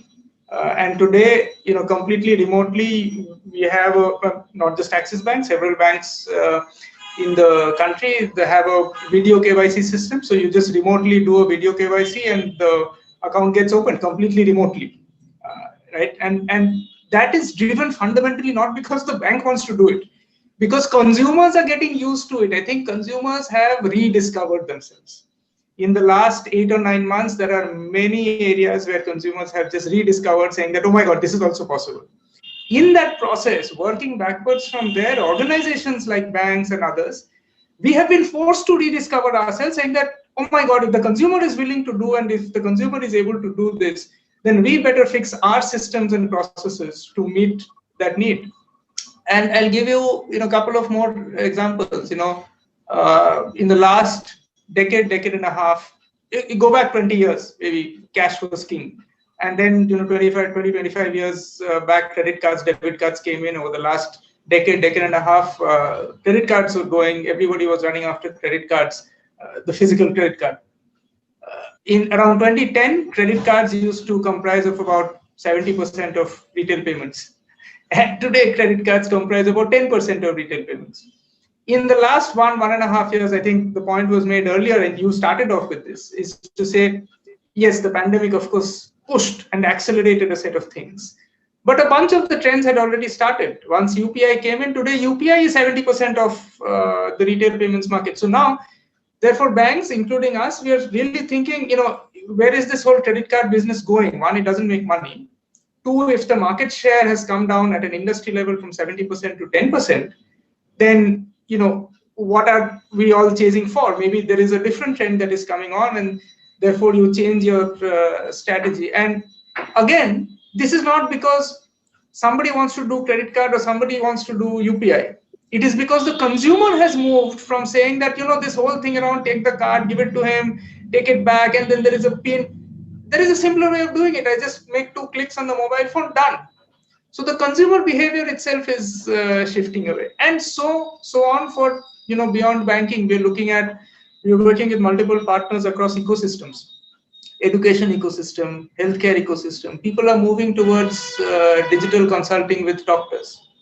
All of our families, I think, have in some shape or form have seen digital education, online learning coming in. And these are again linked with, so if you want to take a healthcare service digitally, you got to pay, and you got to pay digitally. And if you want to pay, maybe you pay directly, or you do a buy now, pay later, which is nothing but the digital form of a credit card. So from a bank perspective, as we are looking at these different ecosystems, we are realizing that consumers have significantly rediscovered themselves. And there is no way but to rediscover ourselves to be in line with where the consumer is going.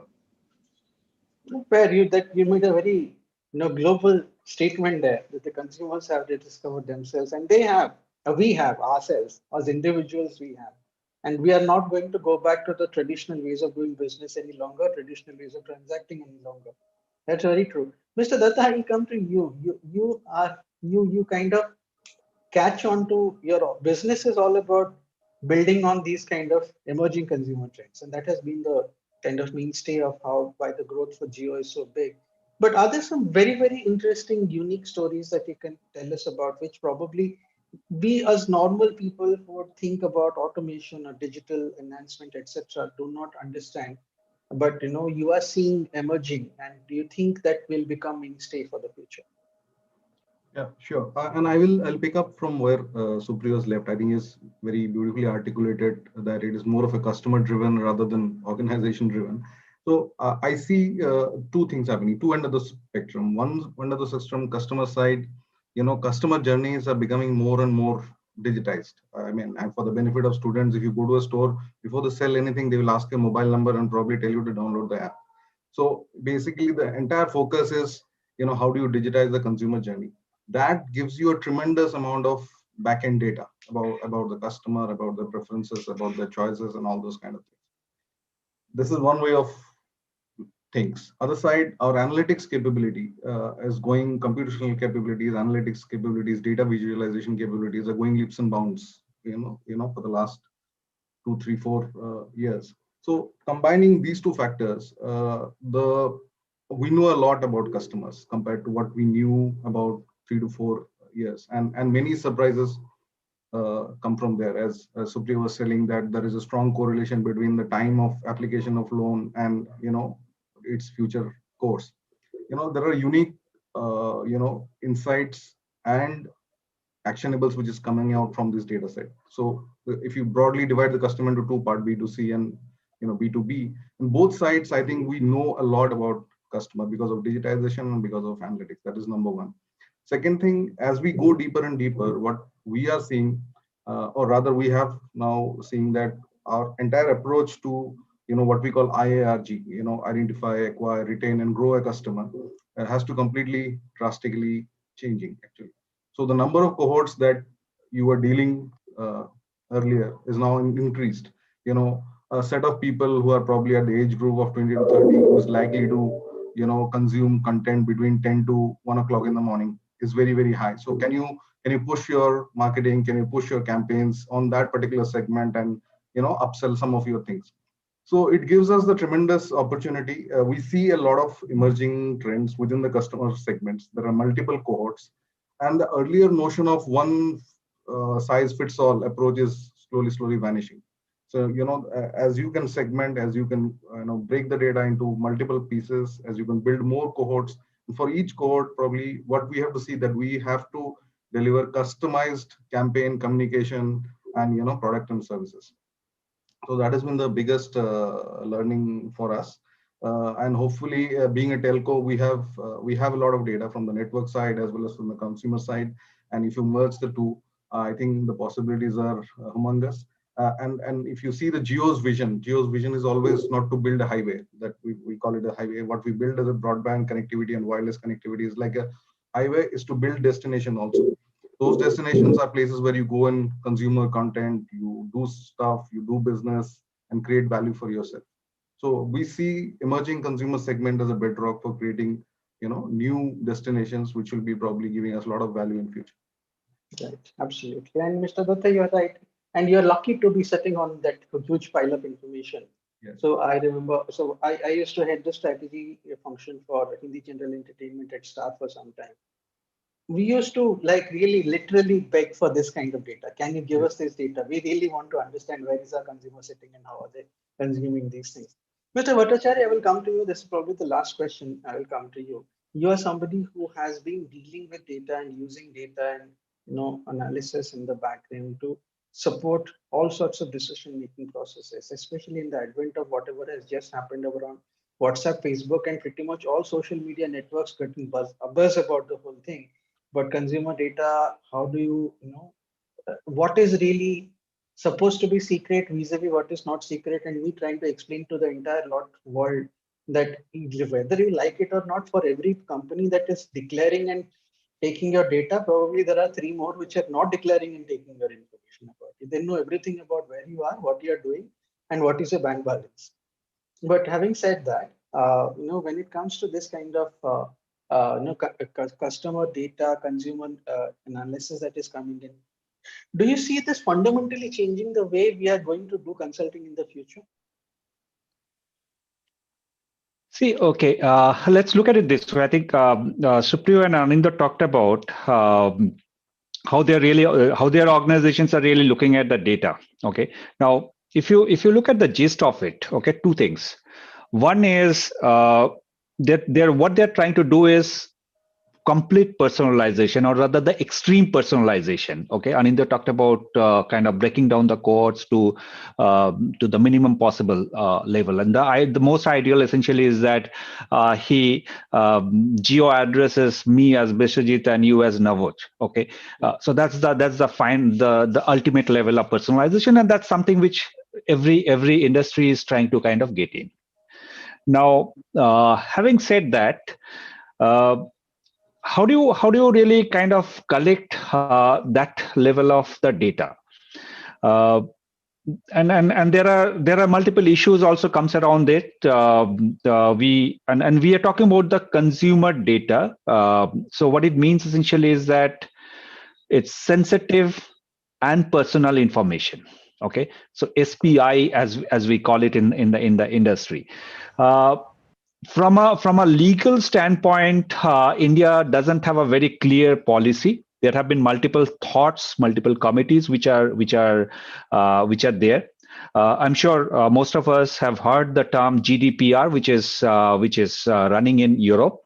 A similar variation of, I mean, GDPR is the most comprehensive and the most recent in a way. But most of the mature markets have some form of it in that sense. India also, maybe in the next 1 or 2 years, we will have a well-drafted policy will be there. Now, till that point of time, most of the marketers would like to get as much information as they can get. Okay, and now there are certain distinctions also to be made from that standpoint. I mean, we talk about the monetization of the data. Okay, now one is a monetization from an internal standpoint. I leverage my consumers' data to understand better of my customer behavior, whether it's a buying behavior or the user's behavior, and addresses the concern of my customer in some way. Okay, now that's one part of the monetization, so that my wallet share in that consumers kind of goes up in a way. Okay, I mean that's the business objective in a way, and or rather he stays with me so that I can able to address his or her need more purposefully. The other part, which is the external monetization. And external monetization are also multiple facets of it. And one of the most the biggest one, which is today is under discussion, essentially, is that my data is being going out open in the market. Okay, and that's something which is a point of concern, rightly so. So in a way, in fact, coming back to that point of reference of the WhatsApp, what you just brought in, if you look at it, they have brought the debate up now. Okay, this was something which was pretty much under the carpet. I'll not go into the details of it, but having said that, we as consumers, okay, while we do expect a lot of things from the product and the services what we buy, we also have kind of upgraded our expectation from the product and service, and that's precisely what Supriyo talked about. We expect the banks to be kind of behaving the way I probably, or rather the similar kind of an experience what I expect from my banking transaction, the way I probably use my mobile apps. Okay, and that's something which is forcing each of those organizations to be more personalized, and it's a loop, it's a cyclical process. So from that standpoint, I think it's a larger issue which needs to get sorted out, and what is really needed is a very clear cut policy and a framework like GDPR from an European standpoint, and that's something which I see is something which is going to be a need of the hour, which will give a level playing field for both the consumers and the businesses, all businesses in a way. How they can be leveraging the data. Now, having said that, from an organization like us who are in the domain of technology, this business is going to, even in Europe with GDPR, this is a big area where we have been kind of working. B is AI/ML is already quite mature. All of us, I'm sure, all the students over here are quite aware of it. I'm not going into that.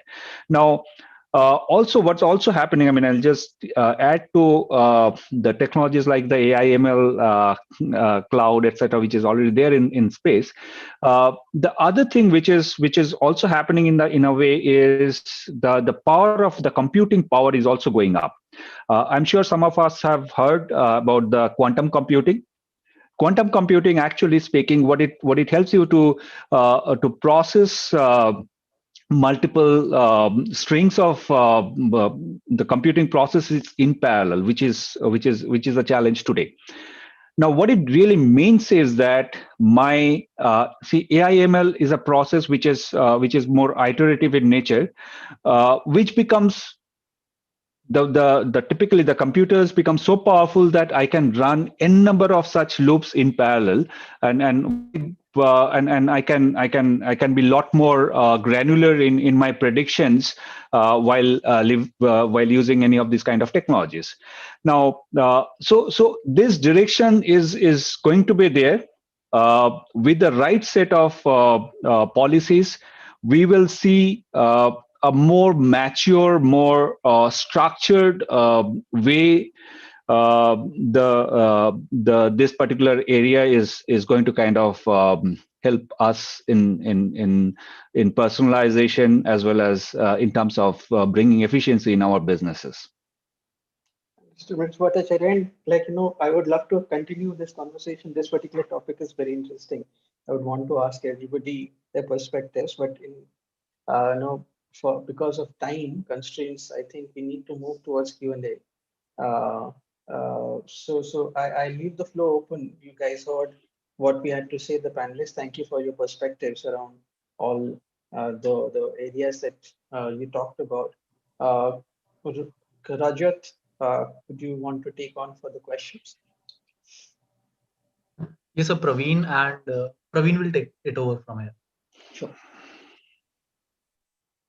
Thank you, sir. Our heartfelt thanks to our dignitaries for making the session truly knowledgeable for our students with their valuable insights. Now I would like to open the floor for the questions. First, I would request Mr. Akhil Agrawal to come up with his question. Over to you, Akhil. Good evening, everyone. Thank you, sir, for the great session. So my question is, consulting roles involve a lot of travel. And last year, we have seen that a lot of consulting roles are shifting to online medium. So what do you think is the way ahead for the roles? Are they going to be mix of online and offline channels? And what are the key learnings from this? Great question, Akhil. Mr. Bhattacharya, would you want to take it on? I see. Uh, yeah, it's a difficult to answer it. Yeah, you're right. It involves a lot of travel.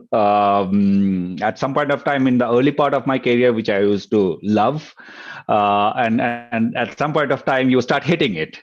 Anyway, jokes apart. See, it's. I mean, pandemic has kind of created a new way of working. The consulting work is also a part of it. We have done, and in fact, and as you have heard during our session in the last year during this pandemic, the consulting work never stopped. So in a way, we have been able to address the consulting needs of various organizations in a remote way, and similarly, there are internal consulting organizations for each of the organizations. They are also kind of working the same way. So I won't say that this is something which is kind of a suboptimal approach to our work. But at the same time, there were constraints. So once the travel opens up, I'm sure it's going to be hybrid. It'll never be probably it'll be lesser travel to some extent. We'll be able to do some part of the work in a similar offline remote way.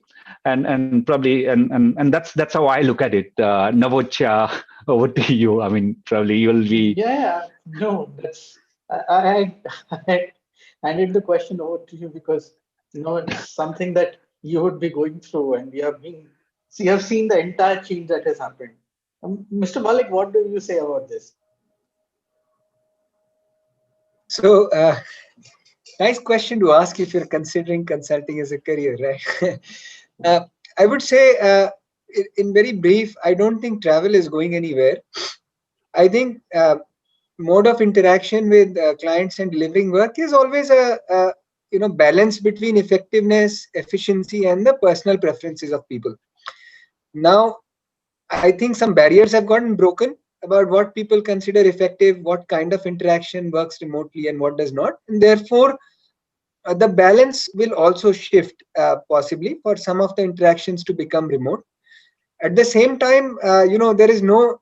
I don't think anybody would say that it's 100% effective for all the interactions all the time. So travel is not going anywhere. And in fact, for us, if you think like a consultant, then being in front of the client, looking at his plant on the ground, talking to his people face to face will always add a lot of value, which will be difficult to replicate through remote interactions. So I don't think travel is going anywhere. The balance will definitely shift to some extent, especially when the cost and time considerations make it much more efficient to get things done. So let's see where the new balance lies, but it is going to be a shift in increments, not a ground change, I would say. Absolutely, and I will agree with that. While working with the private companies, we also work with governments, right? And there is a lot of change there. So governments are not really willing to do these things online. They will still want to see you in their offices in front of them. That has really not changed. But most organizations have really structured for it quite in advance. So the reason why we have geographically dispersed teams is because of this. I think for whatever reason, we didn't know pandemic was coming on, but we had still de-risked ourselves to a great extent. So local teams are now serving local customers. That is happening, and customers also themselves are starting to see value in not doing conversations face to face all the time. Only important things face to face. Otherwise, let's just get it done over a phone call, and that is becoming much easier. 10 years down the line, we will not see any kind of problems with physical contact, etc., the situation might change all over again. Everybody would want to see everybody else with whatever, with hyperloop and high speed travel coming on. We might see that happen. But yeah, it's going to be a mix. Travel has not gone away anywhere. It's still definitely there. Any more questions? Thank you, sir. I would now request Smriti Goyal to come up with her question. Thank you, Amit. Firstly, I'd like to thank all the panel members for such an insightful session. My question is directed to Supriyo, sir. Sir, as per the IMF, global GDP is likely to contract by 4.4%, and largely due to the weaker business investment or maybe higher risk aversion or lower consumptions. And if we talk about the financial service sector, owing to this, they're expected to be higher credit defaults, low interest rate, or maybe even credit tightening. So, what would be the next normal or the revival plan for the industry post COVID-19? Or if we talk about the upcoming trends in the light of the same, if you could just. So see, given the complexity of this whole thing, there are just way too many parameters at play. If you just step back, of course, yes, there will be massive pressures on from an NPA perspective. Loans will go bad. Moratorium, etc., will, in a way, will push the timeline out, but it is going to hit at some point in time, and you cannot run away from it. Now, so what do you do? Given that there will be NPAs, what at least the Indian banking system has done, and I think globally as well, especially in India, is they have showed up capital. Whether it's Axis Bank or whether it's even some of the other leading private sector banks, there's a lot of capital that has been showed up in the last year because you need the capital for growth, and the provisioning levels have been significantly upped. So what I'm trying to say is there is a reality. You can't shoo away the reality. Now, given that reality, what is the best that you can do? You can provide for the reality. You can shore up capital so that not only are you covering up for the loan losses, you're also preparing for growth. That, in a way, is at a little bit of a micro level, right? What's the organization's response? We also have to think through what's going to be the system response as a whole. If you just look at some very interesting data, if you track data back from 1990s, and if you draw an inflation line, you will see the line coming from around 15% odd to 2, 3, 4% odd at a global level. I'm not talking about India per se. Now, given that trend, inflation is going to increase, right? Whether it's tomorrow or day after, and the level at which over the last 10, 20 years, annually, about between $0.5 to $1 trillion of US dollars used to get printed. In the last year itself, $5 trillion have been printed. So there is a massive flow of money in the system. I'm talking about globally. So inflation is going to go up. So what will happen if inflation goes up? The monetary policy will make interest rates also go up, because you can't keep having inflation go up. If interest rates go up, in some way, it's good for the net interest margin for the banks. But at the same time, it puts a pressure on demand, right? How is the growth going to come if interest rates go up? So it's a complex question. I think the first part of answering the first part is easier because you just showed up capital and provide. How the overall macro is going to play out between the pulls and pressures between interest rate, growth, interest margins, demand, etc. And of course, the central banks and the governments will probably be at cross purposes.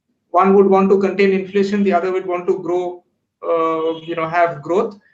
It's going to be an interesting one to figure out. If I knew the answer, I would probably be in a different place. But no, I don't know the answer. But those are, I'm trying to help you with the different factors at play. How it will eventually, build up. Time will tell.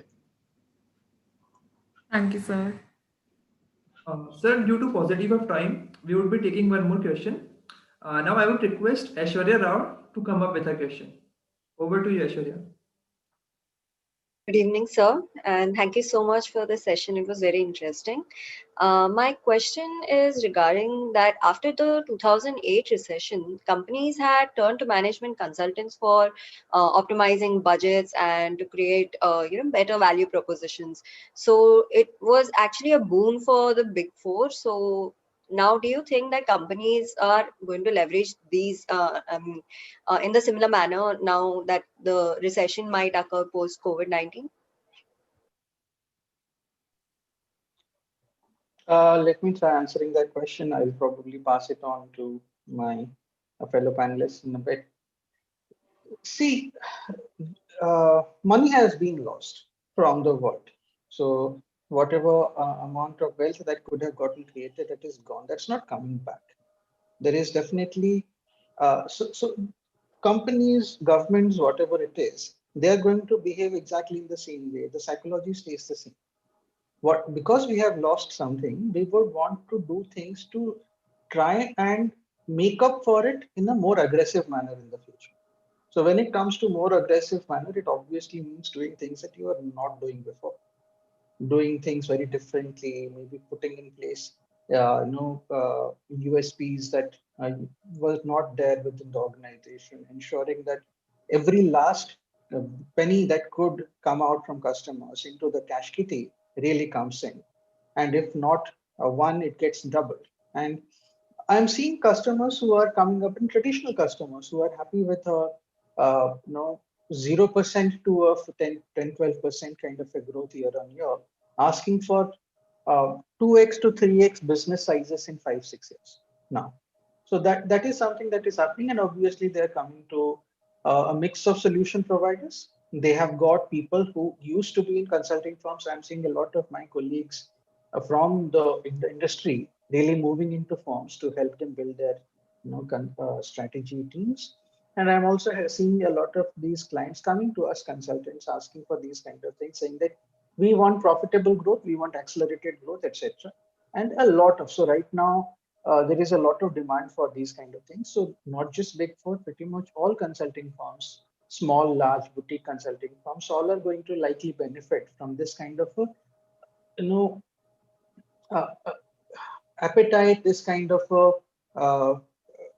increased zest that I would say in the industry. And when I say the industry, it is not just the private sector, but also the government sector, which is pumping in a lot of money to ensure that they reap the benefits out of it. And consultants are also promising really great ROIs. So that's my take on it. Aditya, would you want to take this question on and provide your perspective? Yeah, no, Navach, you have done it justice. To put it another way, it doesn't feel like that kind of recession.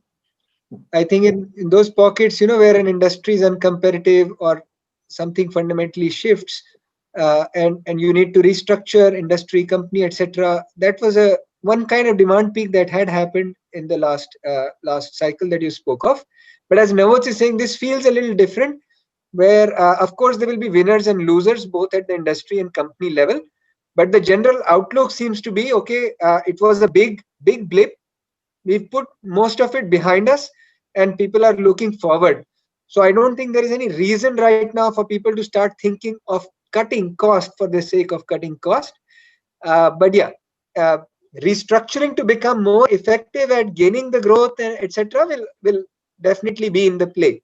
If you're asking about kind of cost restructuring, I do see that as a theme, but not because people want to shore up bottom lines, but because they want to invest in the right places and maybe reduce investment in the wrong ones. Yeah, I'll just add to this. I'll just add to this. Cost optimization. That theme will continue always. Okay, and if there is a business shock like this pandemic or the 2008 financial shock, there will be always. I mean, some bit of first track of those discussions will always be there. But in India, the real issue is the demand creation. Okay, I mean that's one which most of the organization are really focusing and will continue to focus. Okay, I think Navuj talked about a 2x, 3x growth. That's the aspiration is there in most of the businesses, and many of them are quite successfully implementing the right strategies as well. Okay. So that's one. So these two things which will always be there. And pandemic was yeah. I mean, as Aditya put it rightly, that it was a blip in the middle, and then we are kind of going back once again. But I'll just add one point over here. This pandemic actually has forced many of the organizations to build in that bit of resiliency in their business operation, and that's one thought which I'm kind of seeing more and more coming in many of the discussions. How do you kind of build in the resiliency as we go towards the profitable growth journey, which either way the most of the organizations were looking at it. So that's how I'll put it. The resiliency is the new theme, which probably has brought bit of focus back now during this pandemic. Amit, any more questions? We can take one now. No, sir. Actually, we have, due to the paucity of time, we have taken over all the questions. Sure. So, our heartfelt gratitude to the panelists for answering all the questions for the students of IIM Amritsar. Now, we are delighted to inform that the media and PR cell of IIM Amritsar have created a small montage of the session for the guest. I would request the media and PR cell to present it. Sure.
Thank you, Media and PSL team, for creating such a wonderful montage of the enlightening session we had with our panelists.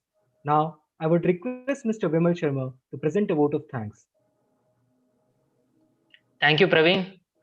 Respected chairpersons, our honorable guests, faculty members, CNBC team, and my dear friends. It's an honor of Industry Interaction Cell to organize an event on such a visible scale. We would like to thank our respected chairpersons for obliging us with their presence. I propose a hearty vote of thanks to all the panelists for gracing this event with their presence. I believe that this will act as a foundation stone for future collaborations. Thank you all for enlightening us with your knowledge and experience. I'm sure the students will benefit a lot from this discussion and will reflect upon this. Next, I would like to thank our exclusive media partner, CNBC TV 18, for covering this event. Also, we are very much grateful to the other media members. I want to extend our gratitude towards the IT team for the smooth functioning of today's event.